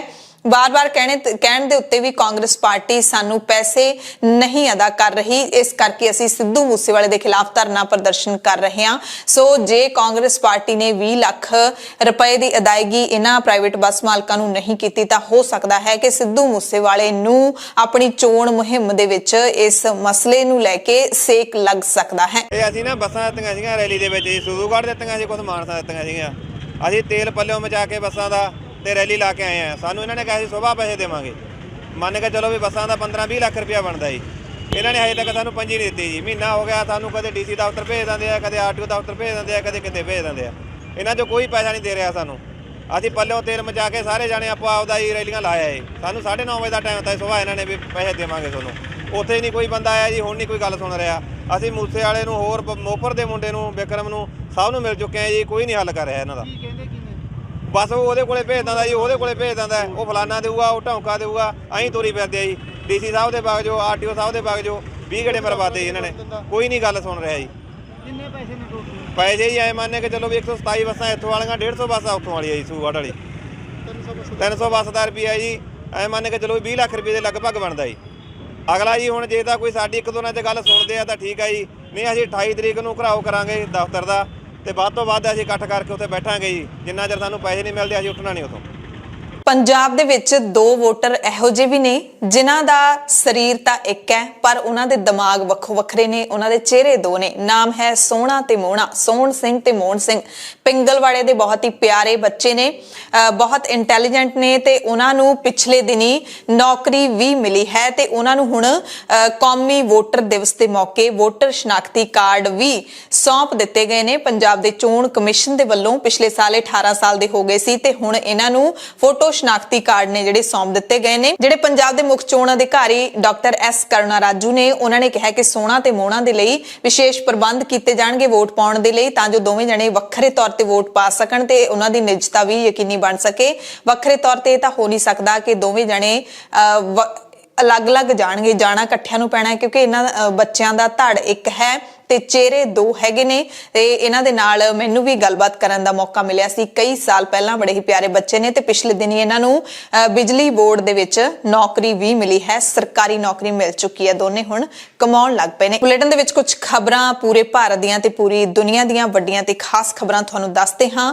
ਮਹਾਰਾਸ਼ਟਰ ਤੋਂ ਵੱਡੇ ਹਾਦਸੇ ਦੀ ਖਬਰ ਹੈ ਜਿੱਥੇ ਵਰਦਾ ਜ਼ਿਲ੍ਹੇ ਦੇ ਵਿੱਚ ਸੋਮਵਾਰ ਦੇਰ ਰਾਤ ਨੂੰ ਇੱਕ ਕਾਰ ਦੇ ਪੁਲ ਤੋਂ ਡਿੱਗਣ ਕਾਰਨ ਉਹਦੇ ਵਿੱਚ ਸਵਾਰ 7 ਮੈਡੀਕਲ ਵਿਦਿਆਰਥੀਆਂ ਦੀ ਮੌਤ ਹੋ ਗਈ। ਮ੍ਰਿਤਕਾਂ ਦੇ ਵਿੱਚ ਬੀਜੇਪੀ ਵਿਧਾਇਕ ਦਾ ਪੁੱਤਰ ਵੀ ਸ਼ਾਮਲ ਹੈ। ਪੁਲਿਸ ਨੇ ਦੱਸਿਆ ਕਿ ਹਾਦਸਾ ਸੋਮਵਾਰ ਦੇਰ ਰਾਤ ਕਰੀਬ 1:30 ਵਜੇ ਦੇ ਕਰੀਬ ਵਰਦਾ ਜ਼ਿਲ੍ਹੇ ਦੇ ਸੇਲਸੁਰਾ ਪਿੰਡ ਦੇ ਵਿੱਚ ਵਾਪਰਿਆ। ਕਾਰ ਸਵਾਰਾਂ ਦੀ ਮੌਕੇ ਤੇ ਹੀ ਮੌਤ ਹੋ ਗਈ। ਹਾਦਸੇ ਵਿੱਚ ਹੋਰਨਾਂ ਮੈਡੀਕਲ ਵਿਦਿਆਰਥੀਆਂ ਦੇ ਨਾਲ ਬੀਜੇਪੀ ਵਿਧਾਇਕ ਵਿਜੇ ਰਹਾਂਗ ਡਾਲੇ ਦੇ ਪੁੱਤਰ ਅਵਿਸ਼ਕਾਰ ਰਹਾਂਗ ਡਾਲੇ ਦੀ ਵੀ ਮੌਤ ਹੋ ਗਈ ਹੈ। ਇਹ 7 ਜਣੇ ਭਵਿੱਖ ਦੇ ਡਾਕਟਰ ਸਨ, ਮੈਡੀਕਲ ਦੀ ਪੜ੍ਹਾਈ ਕਰ ਰਹੇ ਸਨ ਪਰ ਦਰਦਨਾਕ ਹਾਦਸੇ ਦੇ ਵਿੱਚ ਮਾਰੇ ਗਏ। ਜਿਹੜਾ ਵਿਧਾਇਕ ਦਾ ਪੁੱਤਰ ਸੀ ਉਹ ਜਵਾਹਰ ਲਾਲ ਨਹਿਰੂ ਮੈਡੀਕਲ ਕਾਲਜ ਦੇ ਵਿੱਚ MBBS ਦੇ ਪਹਿਲੇ ਸਾਲ ਦਾ ਵਿਦਿਆਰਥੀ ਸੀ। ਭਾਰਤ ਦੇ ਪ੍ਰਧਾਨ ਮੰਤਰੀ ਨੇ ਵੀ ਇਸ ਹਾਦਸੇ ਤੇ ਦੁੱਖ ਦਾ ਪ੍ਰਗਟਾਵਾ ਕੀਤਾ ਹੈ। 7 ਵਿਦਿਆਰਥੀਆਂ ਦੀ ਮੌਤ ਤੇ ਦੁੱਖ ਦਾ ਪ੍ਰਗਟਾਵਾ ਕਰਦਿਆਂ ਪੀੜਤ ਪਰਿਵਾਰਾਂ ਨੂੰ 2-2 ਲੱਖ ਰੁਪਏ ਮੁਆਵਜ਼ਾ ਦੇਣ ਦਾ ਐਲਾਨ ਵੀ ਕੀਤਾ ਹੈ। ਦਿੱਲੀ ਦੇ ਮੁੱਖ ਮੰਤਰੀ ਅਰਵਿੰਦ ਕੇਜਰੀਵਾਲ ਦਿੱਲੀ ਵਾਸੀਆਂ ਨੂੰ ਢਿੱਲ ਦੇਣ ਦੇ ਰੌਂਅ ਦੇ ਵਿੱਚ ਨੇ। ਪਾਬੰਦੀਆਂ ਨੂੰ ਹਟਾਉਣ ਦਾ ਦਾਅਵਾ ਕੀਤਾ ਹੈ ਕੇਜਰੀਵਾਲ ਨੇ। ਹਾਲਾਂਕਿ ਦਿੱਲੀ ਦੇ ਵਿੱਚ ਵੀਕਐਂਡ ਕਰਫਿਊ ਚੱਲ ਰਿਹਾ ਹੈ। ਸ਼ਨੀਚਰਵਾਰ ਤੇ ਐਤਵਾਰ ਨੂੰ ਮੁਕੰਮਲ ਬੰਦ ਰਹਿੰਦਾ ਹੈ। ਹੋਰ ਵੀ ਕਈ ਤਰ੍ਹਾਂ ਦੀਆਂ ਪਾਬੰਦੀਆਂ ਓਮਿਕਰੋਨ ਦੇ ਵਾਧੇ ਕੇਸਾਂ ਕਰਕੇ ਲੱਗੀਆਂ ਹੋਈਆਂ ਨੇ ਤੇ ਗਣਤੰਤਰ ਦਿਵਸ ਤੋਂ ਇੱਕ ਦਿਨ ਪਹਿਲਾਂ ਕੇਜਰੀਵਾਲ ਨੇ ਕਿਹਾ ਕਿ ਦਿੱਲੀ ਵਿੱਚ 100% ਲੋਕਾਂ ਨੂੰ ਪਹਿਲੀ ਡੋਜ਼ ਅਸੀਂ ਦੇ ਚੁੱਕੇ ਹਾਂ, 82% ਲੋਕਾਂ ਨੂੰ ਦੂਸਰੀ ਡੋਜ਼ ਵੀ ਮਿਲ ਗਈ ਹੈ। ਮੈਨੂੰ ਲੱਗਦਾ ਹੈ ਕਿ ਪੂਰੀ ਦੁਨੀਆ ਤੇ ਦੇਸ਼ ਦੇ ਵਿੱਚ ਇੱਕ ਰਿਕਾਰਡ ਹੈ। ਕਹਿੰਦੇ ਬੂਸਟਰ ਡੋਜ਼ ਵੀ ਬਹੁਤ ਤੇਜ਼ੀ ਦੇ ਨਾਲ ਲੱਗ ਰਹੀ ਹੈ ਤੇ ਛੇਤੀ ਅਸੀਂ ਪਾਬੰਦੀਆਂ ਨੂੰ ਹਟਾ ਦੇਵਾਂਗੇ। ਸੋ ਪਿਛਲੇ ਕਈ ਦਿਨਾਂ ਤੋਂ ਦੁਕਾਨਦਾਰ ਹੋਣ ਜਾਂ ਆਮ ਲੋਕ ਹੋਣ, ਉਹ ਦਿੱਲੀ ਦੇ ਵਿੱਚ ਪਾਬੰਦੀਆਂ ਹਟਾਉਣ ਦੀ ਮੰਗ ਕਰ ਰਹੇ ਨੇ ਪਰ ਦਿੱਲੀ ਦੇ LG ਨੇ ਇਹਨਾਂ ਪਾਬੰਦੀਆਂ ਨੂੰ ਹਟਾਉਣ ਦੀ ਦਿੱਲੀ ਸਰਕਾਰ ਦੀ ਅਪੀਲ ਨੂੰ ਰੱਦ ਕਰ ਦਿੱਤਾ ਸੀ। ਭਾਰਤੀ ਟੈਨਿਸ ਸਟਾਰ ਸਾਨੀਆ ਮਿਰਜ਼ਾ ਨੇ ਮਿਕਸਡ ਡਬਲਸ ਦੇ ਕੁਆਟਰ ਫਾਈਨਲ ਦੇ ਵਿੱਚ ਹਾਰਨ ਤੋਂ ਬਾਅਦ ਆਸਟ੍ਰੇਲੀਆਈ ਓਪਨ ਨੂੰ ਅਲਵਿਦਾ ਕਹਿ ਦਿੱਤਾ। ਸਾਨੀਆ ਤੇ ਅਮਰੀਕਾ ਦੇ ਰਾਜੀਵ ਰਾਮ ਦੀ ਜੋੜੀ ਨੂੰ ਵਾਈਲਡ ਕਾਰਡ ਪ੍ਰਾਪਤ ਸਥਾਨਕ ਜੋੜੀ ਜੈਮੀ ਫੋਰਲਿਸ ਅਤੇ ਜੈਸਨ ਕੁਬਲੇਰ ਨੇ 6-4, 7-6 ਦੇ ਨਾਲ ਹਰਾ ਦਿੱਤਾ। ਭਾਰਤੀ ਟੈਨਿਸ ਸਟਾਰ ਸਾਨੀਆ ਨੇ 6 ਗ੍ਰੈਂਡ ਸਲੈਮ ਖਿਤਾਬ ਜਿੱਤੇ ਨੇ ਜਿਨ੍ਹਾਂ ਵਿੱਚੋਂ 3 ਮਿਕਸਡ ਡਬਲਸ ਖਿਤਾਬ ਨੇ। ਸਾਨੀਆ ਨੇ ਹਾਲ ਹੀ ਵਿੱਚ ਐਲਾਨ ਕੀਤਾ ਸੀ ਕਿ ਇਸ ਸੈਸ਼ਨ ਤੋਂ ਬਾਅਦ ਟੈਨਿਸ ਤੋਂ ਮੈਂ ਸੰਨਿਆਸ ਲੈ ਲਵਾਂਗੀ। ਸਾਨੀਆ ਦੀ ਹਾਰ ਦੇ ਨਾਲ 2022 ਦੇ ਪਹਿਲੇ ਗ੍ਰੈਂਡ ਸਲੈਮ ਦੇ ਵਿੱਚ ਭਾਰਤ ਦੀ ਚੁਣੌਤੀ ਵੀ ਖਤਮ ਹੋ ਗਈ ਹੈ। ਇਸ ਦੇ ਨਾਲ ਹੀ ਟੋਕੀਓ 올림픽ਸ ਦੇ ਵਿੱਚ ਭਾਰਤ ਵੱਲੋਂ ਸੋਨ ਤਗਮਾ ਜੇਤੂ ਨੀਰਜ ਚੋਪੜਾ ਨੂੰ ਪਰਮ ਵਿਸ਼ਿਸ਼ਟ ਸੇਵਾ ਮੈਡਲ ਦੇਣ ਦਾ ਐਲਾਨ ਕੀਤਾ ਗਿਆ ਹੈ। 4 ਰਾਜਪੂਤਾਨਾ ਰਾਈਫਲਸ ਦੇ ਵਿੱਚ ਸੂਬੇਦਾਰ ਨੀਰਜ ਚੋਪੜਾ ਨੇ ਪਿਛਲੇ ਸਾਲ ਹੋਏ ਟੋਕੀਓ 올림픽ਸ ਦੇ ਵਿੱਚ ਜੈਵਲਿਨ ਥਰੋ ਦੇ ਵਿੱਚ 골ਡ ਮੈਡਲ ਜਿੱਤਿਆ ਸੀ। ਨੀਰਜ ਚੋਪੜਾ ਨੇ ਟੋਕੀਓ 올림픽ਸ ਦੇ ਵਿੱਚ 87.58 ਮੀਟਰ ਦੂਰ ਜੈਵਲਿਨ ਸੁੱਟ ਕੇ ਸੋਨ ਤਗਮਾ ਜਿੱਤ ਲਿਆ ਸੀ। ਭਾਰਤ ਵਿੱਚ ਕੰਮ ਕਰ ਰਹੀਆਂ ਕਰੀਬ 6000 NGOs ਦਾ ਵਿਦੇਸ਼ਾਂ ਤੋਂ ਚੰਦਾ ਲੈਣ ਵਾਲਾ FCRA ਲਾਇਸੈਂਸ ਰੱਦ ਕਰਨ ਜਾਂ ਉਸ ਨੂੰ ਰੀਨਿਊ ਨਾ ਕਰਨ ਦੇ ਕੇਂਦਰ ਦੇ ਫੈਸਲੇ ਨੂੰ ਚੁਣੌਤੀ ਦੇਣ ਵਾਲੀ ਪਟੀਸ਼ਨ ਤੇ ਸੁਪਰੀਮ ਕੋਰਟ ਨੇ ਕੋਈ ਵੀ ਅੰਤਰਿਮ ਹੁਕਮ ਦੇਣ ਤੋਂ ਇਨਕਾਰ ਕਰ ਦਿੱਤਾ ਹੈ। ਸੁਪਰੀਮ ਕੋਰਟ ਨੇ ਸਰਕਾਰ ਦੇ ਫੈਸਲੇ ਨੂੰ ਚੁਣੌਤੀ ਦੇਣ ਵਾਲੀਆਂ ਗੈਰ ਸਰਕਾਰੀ ਸੰਸਥਾਵਾਂ NGOs ਨੇ ਕਿਹਾ ਕਿ ਉਹ ਆਪਣੀਆਂ ਸਮੱਸਿਆਵਾਂ ਨੂੰ ਪਹਿਲਾਂ ਕੇਂਦਰ ਸਰਕਾਰ ਦੇ ਕੋਲ ਲੈ ਕੇ ਜਾਣ ਜੋ ਕਾਨੂੰਨ ਮੁਤਾਬਿਕ ਫੈਸਲਾ ਲਵੇਗੀ। ਸੁਪਰੀਮ ਕੋਰਟ ਦੇ 3 ਜੱਜਾਂ ਦੇ ਬੈਂਚ ਨੇ ਇਸ ਮਾਮਲੇ ਦੀ ਸੁਣਵਾਈ ਕੀਤੀ ਹੈ। ਸੋ ਜਿਹੜੀਆਂ 6000 ਦੇ ਕਰੀਬ NGOs ਹੈਗੀਆਂ ਨੇ ਜਿਨ੍ਹਾਂ ਨੂੰ ਲਾਇਸੈਂਸ ਹੀ ਨਹੀਂ ਉਹਨਾਂ ਦਾ ਰੀਨਿਊ ਕੀਤਾ ਗਿਆ, ਰੱਦ ਕਰ ਦਿੱਤਾ ਗਿਆ, ਜਿਹੜੇ ਲਾਇਸੈਂਸ ਦੇ ਥਰੂ ਵਿਦੇਸ਼ਾਂ ਤੋਂ ਚੰਦਾ ਲੈ ਸਕਦੀਆਂ ਨੇ, ਉਸ ਮਾਮਲੇ ਨੂੰ ਲੈ ਕੇ ਉਹ ਹੁਣ ਮੋਦੀ ਸਰਕਾਰ ਕੋਲ ਹੀ ਜਾ ਸਕਦੀਆਂ ਨੇ। ਸੁਪਰੀਮ ਕੋਰਟ ਨੇ ਸੁਣਵਾਈ ਤੋਂ ਇਨਕਾਰ ਕਰ ਦਿੱਤਾ ਹੈ। ਅਗਲੀ ਖਬਰ ਦੁਨੀਆ ਭਰ ਦੇ ਵਿੱਚ ਕਰਪਸ਼ਨ ਦੇ ਕੇਸਾਂ ਦੇ ਨਾਲ ਜੁੜੀ ਹੋਈ ਹੈ ਕਿ ਕਿਹੜਾ ਮੁਲਕ ਕਿੰਨਾ ਕਰਪਟ ਹੈ, ਕਿੰਨਾ ਭ੍ਰਿਸ਼ਟ ਹੈ। ਦੁਨੀਆ ਦੀ ਮੰਨੀ ਪਰਮੰਨੀ ਸੰਸਥਾ ਟਰਾਂਸਪੇਰੈਂਸੀ ਇੰਟਰਨੈਸ਼ਨਲ ਨੇ ਕਰਪਸ਼ਨ ਪਰਸੈਪਸ਼ਨ ਇੰਡੈਕਸ ਯਾਨੀ ਕਿ CPI ਜਾਰੀ ਕਰ ਦਿੱਤੀ ਹੈ। ਇਸ ਸਰਵੇ ਦੇ ਵਿੱਚ ਦੁਨੀਆ ਦੇ 180 ਮੁਲਕਾਂ ਦੇ ਵਿੱਚ ਭ੍ਰਿਸ਼ਟਾਚਾਰ ਦੇ ਪੱਧਰ ਨੂੰ ਦਰਸਾਇਆ ਗਿਆ। ਟਰਾਂਸਪੇਰੈਂਸੀ ਇੰਟਰਨੈਸ਼ਨਲ ਨੇ ਆਪਣੀ ਰਿਪੋਰਟ ਜਾਰੀ ਕਰਦਿਆਂ ਸਰਕਾਰਾਂ ਨੂੰ ਸੰਬੋਧਿਤ ਕਰਦਿਆਂ ਟਵੀਟ ਕਰਕੇ ਆਪਣੀ ਗੱਲ ਕਹੀ ਹੈ। ਸੰਸਥਾ ਨੇ ਲਿਖਿਆ ਹੈ ਕਿ ਮੀਡੀਆ ਸੰਸਥਾਵਾਂ ਅਤੇ NGOs ਨੂੰ ਬੰਦ ਕਰਨ, ਮਨੁੱਖੀ ਅਧਿਕਾਰਾਂ ਦੇ ਲਈ ਲੜਨ ਅਤੇ ਗਲਤ ਕੰਮਾਂ ਦਾ ਵਿਰੋਧ ਕਰਨ ਵਾਲਿਆਂ ਦਾ ਕਤਲ ਕਰਨ, ਲੀਡਰਾਂ ਤੇ ਪੱਤਰਕਾਰਾਂ ਦੀ ਜਾਸੂਸੀ ਕਰਨ ਨਾਲ ਤੁਹਾਡੇ ਦੇਸ਼ ਦਾ ਕਰਪਸ਼ਨ ਪਰਸੈਪਸ਼ਨ ਇੰਡੈਕਸ ਨਹੀਂ ਸੁਧਰਨ ਵਾਲਾ। ਇਸ ਦੇ ਲਈ ਤੁਹਾਨੂੰ ਉਲਟਾ ਚੱਲਣਾ ਪਵੇਗਾ, ਯਾਨੀ ਕਿ ਮੀਡੀਆ ਸੰਸਥਾਵਾਂ ਨੂੰ ਬੰਦ ਨਹੀਂ ਕਰਨਾ ਪਵੇਗਾ। ਤੁਸੀਂ NGOs ਨੂੰ ਬੰਦ ਨਾ ਕਰੋ, ਮਨੁੱਖੀ ਅਧਿਕਾਰਾਂ ਦੇ ਲਈ ਲੜਨ ਵਾਲੇ ਜਿਹੜੇ ਲੋਕ ਨੇ ਉਹਨਾਂ ਦੇ ਖਿਲਾਫ ਕਾਰਵਾਈ ਨਾ ਕਰੋ। ਇਹ ਜੇ ਤੁਸੀਂ ਕਰੋਗੇ ਤਾਂ ਤੁਹਾਡਾ ਜਿਹੜਾ ਲੈਵਲ ਹੈ ਉਸ ਸੂਚੀ ਦੇ ਵਿੱਚ ਸੁਧਰਿਆ ਹੋਇਆ ਆਵੇਗਾ। ਭਾਰਤ ਸਰਕਾਰ ਤੇ ਵੀ ਮੀਡੀਆ ਅਤੇ NGOs ਤੇ ਲਗਾਮ ਲਾਉਣ, ਪੱਤਰਕਾਰਾਂ ਸਮੇਤ ਕਈ ਹਸਤੀਆਂ ਦੀ ਜਾਸੂਸੀ ਦੇ ਦੋਸ਼ ਆਏ ਦਿਨ ਲੱਗਦੇ ਰਹਿੰਦੇ ਨੇ। ਇਸ ਸਾਲ ਜਿਹੜੀ ਸੂਚੀ ਜਾਰੀ ਹੋਈ ਹੈ ਉਸ ਦੇ ਵਿੱਚ ਭਾਰਤ ਦੀ ਰੈਂਕਿੰਗ ਇੱਕ ਥਾਂ ਸੁਧਰ ਕੇ 180 ਮੁਲਕਾਂ ਦੇ ਵਿੱਚ 85 ਹੋ ਗਈ ਹੈ। ਹਾਲਾਂਕਿ 100 ਅੰਕਾਂ ਦੇ ਪੈਮਾਨੇ ਤੇ ਦਿੱਤੇ ਜਾਣ ਵਾਲੇ ਸਕੋਰ ਦੇ ਵਿੱਚ ਕੋਈ ਬਦਲਾਅ ਨਹੀਂ ਹੋਇਆ। ਭਾਰਤ ਦੇ ਅੰਕ ਪਹਿਲਾਂ ਵਾਂਗੂ 40 ਹੀ ਮਿਲੇ ਨੇ। ਭਾਰਤ ਦੇ ਗੁਆਂਢੀ ਮੁਲਕ ਪਾਕਿਸਤਾਨ ਦਾ ਪ੍ਰਦਰਸ਼ਨ ਸੁਧਰਨ ਦੀ ਬਜਾਏ ਹੋਰ ਖਰਾਬ ਹੋਇਆ, ਯਾਨੀ ਕਿ ਪਾਕਿਸਤਾਨ ਦੇ ਵਿੱਚ ਵੀ ਭਾਰਤ ਤੋਂ ਮਾੜਾ ਹਾਲ ਹੈ। ਰੈਂਕਿੰਗ ਲਿਸਟ ਵਿੱਚ 124 ਥਾਂ ਤੋਂ ਡਿੱਗ ਕੇ ਹੁਣ 140 ਹੋ ਗਈ ਹੈ। ਇਸ ਸਾਲ ਦੀ ਲਿਸਟ ਵਿੱਚ ਦੁਨੀਆ ਵਿੱਚ ਸਭ ਤੋਂ ਵਧੀਆ ਪ੍ਰਦਰਸ਼ਨ ਡੈਨਮਾਰਕ ਦਾ ਰਿਹਾ। ਡੈਨਮਾਰਕ ਨੰਬਰ 1 ਤੇ ਹੈ, ਯਾਨੀ ਕਿ ਬਿਲਕੁਲ ਭ੍ਰਿਸ਼ਟਾਚਾਰ ਇੱਥੇ ਨਹੀਂ ਹੈ। ਦੂਸਰੇ ਨੰਬਰ ਤੇ ਫਿਨਲੈਂਡ ਹੈ, ਤੀਜੇ ਨੰਬਰ ਤੇ ਨਿਊਜ਼ੀਲੈਂਡ, ਚੌਥੇ ਨੰਬਰ ਤੇ ਨਾਰਵੇ, ਪੰਜਵੇਂ ਨੰਬਰ ਤੇ ਸਿੰਗਾਪੁਰ ਹੈ। ਸਭ ਤੋਂ ਖਰਾਬ ਹਾਲ ਦੱਖਣੀ ਸੁਡਾਨ ਦਾ ਹੈ, ਉਸ ਨੂੰ 180ਵਾਂ ਨੰਬਰ ਮਿਲਿਆ। ਉਸ ਤੋਂ ਪਹਿਲਾਂ ਸੀਰੀਆ, ਸੋਮਾਲੀਆ, ਵੈਨਜ਼ੂਏਲਾ ਤੇ ਯਮਨ ਦਾ ਨੰਬਰ ਆਉਂਦਾ ਹੈ। ਸੰਸਥਾ ਨੇ ਕਿਹਾ ਹੈ, ਜਿਸ ਨੇ ਇਹ ਸਰਵੇ ਕੀਤਾ ਹੈ, ਕਿ ਦੁਨੀਆ ਵਿੱਚ ਭ੍ਰਿਸ਼ਟਾਚਾਰ ਕਰੋਨਾ ਕਾਲ ਤੋਂ ਪਹਿਲਾਂ ਵਰਗਾ ਹੀ ਹੈ। ਲੰਘੇ 2 ਸਾਲਾਂ ਵਿੱਚ ਇਹਦੇ ਵਿੱਚ ਕੋਈ ਬਦਲਾਅ ਨਹੀਂ ਹੋਇਆ। ਇਸ ਰਿਪੋਰਟ ਦੇ ਵਿੱਚ ਕਿਹਾ ਗਿਆ ਕਿ ਸਾਰੇ ਵਾਅਦਿਆਂ ਦੇ ਬਾਵਜੂਦ ਦੁਨੀਆ ਦੇ 131 ਮੁਲਕਾਂ ਨੇ ਪਿਛਲੇ ਇੱਕ ਦਹਾਕੇ ਵਿੱਚ ਭ੍ਰਿਸ਼ਟਾਚਾਰ ਨਾਲ ਨਿਪਟਣ ਦੀ ਦਿਸ਼ਾ ਵਿੱਚ ਕੋਈ ਖਾਸ ਤਰੱਕੀ ਨਹੀਂ ਕੀਤੀ, ਬਲਕਿ ਇਹ ਵਾਧਾ ਹੀ ਕਿਹਾ ਹੈ। ਸੰਸਥਾ ਨੇ ਦੁਨੀਆ ਦੇ ਵਿੱਚ ਮਨੁੱਖੀ ਅਧਿਕਾਰਾਂ ਤੇ ਲੋਕਤੰਤਰ ਨੂੰ ਖਤਰਾ ਦੱਸਿਆ ਹੈ। ਇਸ ਰਿਪੋਰਟ ਦੇ ਮੁਤਾਬਿਕ ਦੁਨੀਆ ਦੇ 2/3 ਮੁਲਕਾਂ ਨੂੰ 50% ਤੋਂ ਵੀ ਘੱਟ ਅੰਕ ਮਿਲੇ ਨੇ ਅਤੇ ਭਾਰਤ ਦੀ ਹਾਲਤ ਦੇ ਵਿੱਚ ਸਿਰਫ 1 ਪੁਆਇੰਟ ਦਾ ਸੁਧਾਰ ਹੋਇਆ ਹੈ। ਅਗਲੀ ਖਬਰ ਵੱਡੇ ਹਾਦਸੇ ਦੇ ਨਾਲ ਜੁੜੀ ਹੈ। ਅਫਰੀਕਾ ਦੇ ਕੈਮਰੂਨ ਦੇ ਵਿੱਚ ਵੱਡਾ ਹਾਦਸਾ ਵਾਪਰਿਆ ਹੈ। ਅਫਰੀਕਾ ਕੱਪ ਆਫ ਨੇਸ਼ਨਸ ਦੇ ਇੱਕ ਮੈਚ ਦੌਰਾਨ ਕੈਮਰੂਨ ਦੇ ਫੁੱਟਬਾਲ ਸਟੇਡੀਅਮ ਦੇ ਬਾਹਰ ਮੱਚੀ ਭਗਦੜ ਦੇ ਵਿੱਚ ਦੱਬਣ ਦੇ ਨਾਲ, ਯਾਨੀ ਕਿ ਲਤਾੜੇ ਜਾਣ ਦੇ ਨਾਲ ਘੱਟੋ ਘੱਟ 8 ਲੋਕਾਂ ਦੀ ਮੌਤ ਹੋ ਗਈ ਹੈ। ਬਹੁਤ ਸਾਰੇ ਲੋਕ ਜ਼ਖਮੀ ਹੋ ਗਏ ਨੇ। ਇਸ ਭਗਦੜ ਦਾ ਇੱਕ ਵੀਡੀਓ ਵੀ ਸਾਹਮਣੇ ਆਇਆ ਹੈ, ਜਿਸ ਵਿੱਚ ਸਟੇਡੀਅਮ ਦੇ ਐਂਟਰੀ ਗੇਟ ਤੇ ਵੱਡੀ ਗਿਣਤੀ ਵਿੱਚ ਮੌਜੂਦ ਲੋਕ ਦਿਖਾਈ ਦੇ ਰਹੇ ਨੇ, ਚੀਕਾਂ ਮਾਰ ਰਹੇ ਨੇ। ਭੀੜ ਇੱਕ ਦੂਜੇ ਤੇ ਚੜ੍ਹਦੀ ਹੋਈ ਦਿਖ ਰਹੀ ਹੈ। ਜਿਸ ਵਕਤ ਹਾਦਸਾ ਵਾਪਰਿਆ, ਉੱਥੇ ਮੌਜੂਦ ਲੋਕਾਂ ਦਾ ਕਹਿਣਾ ਹੈ ਕਿ ਮੈਦਾਨ ਦੇ ਬਾਹਰ ਭਗਦੜ ਦਾ ਮਾਹੌਲ ਬਣਿਆ ਹੋਇਆ ਸੀ, ਕਿਉਂਕਿ ਹਜ਼ਾਰਾਂ ਦੀ ਗਿਣਤੀ ਵਿੱਚ ਪ੍ਰਸ਼ੰਸਕ ਮੈਚ ਦੇਖਣ ਲਈ ਪਹੁੰਚੇ ਸੀ। ਅੰਦਰ ਵੜਨ ਦੇ ਲਈ ਇੱਕ ਦੂਸਰੇ ਨੂੰ ਧੱਕੇ ਮਾਰ ਕੇ ਅੱਗੇ ਵਧਣਾ ਚਾਹੁੰਦੇ ਸੀ। ਹਾਦਸੇ ਵਿੱਚ ਜੋ 38 ਲੋਕ ਜ਼ਖਮੀ ਹੋਏ ਨੇ, ਉਹਨਾਂ ਵਿੱਚ ਕਰੀਬ 7 ਲੋਕਾਂ ਦੀ ਹਾਲਤ ਨਾਜ਼ੁਕ ਬਣੀ ਹੋਈ ਹੈ। ਮਰਨ ਵਾਲੇ 8 ਲੋਕਾਂ ਦੇ ਵਿੱਚ ਇੱਕ ਬੱਚਾ ਵੀ ਸ਼ਾਮਲ ਸੀ। ਇਸ ਸਟੇਡੀਅਮ ਦੇ ਵਿੱਚ ਤੁਹਾਨੂੰ ਦੱਸ ਦਈਏ ਕਿ 60,000 ਲੋਕਾਂ ਦੇ ਬਹਿਣ ਦੀ ਸਮਰੱਥਾ ਹੈ, ਪਰ ਕਰੋਨਾ ਮਹਾਮਾਰੀ ਕਰਕੇ ਪਾਬੰਦੀਆਂ ਲਾਈਆਂ ਹੋਈਆਂ ਨੇ, ਜਿਸ ਕਰਕੇ ਇਹਨੂੰ 80% ਦੀ ਸਮਰੱਥਾ ਤੋਂ ਜ਼ਿਆਦਾ ਨਹੀਂ ਭਰਿਆ ਜਾ ਸਕਦਾ।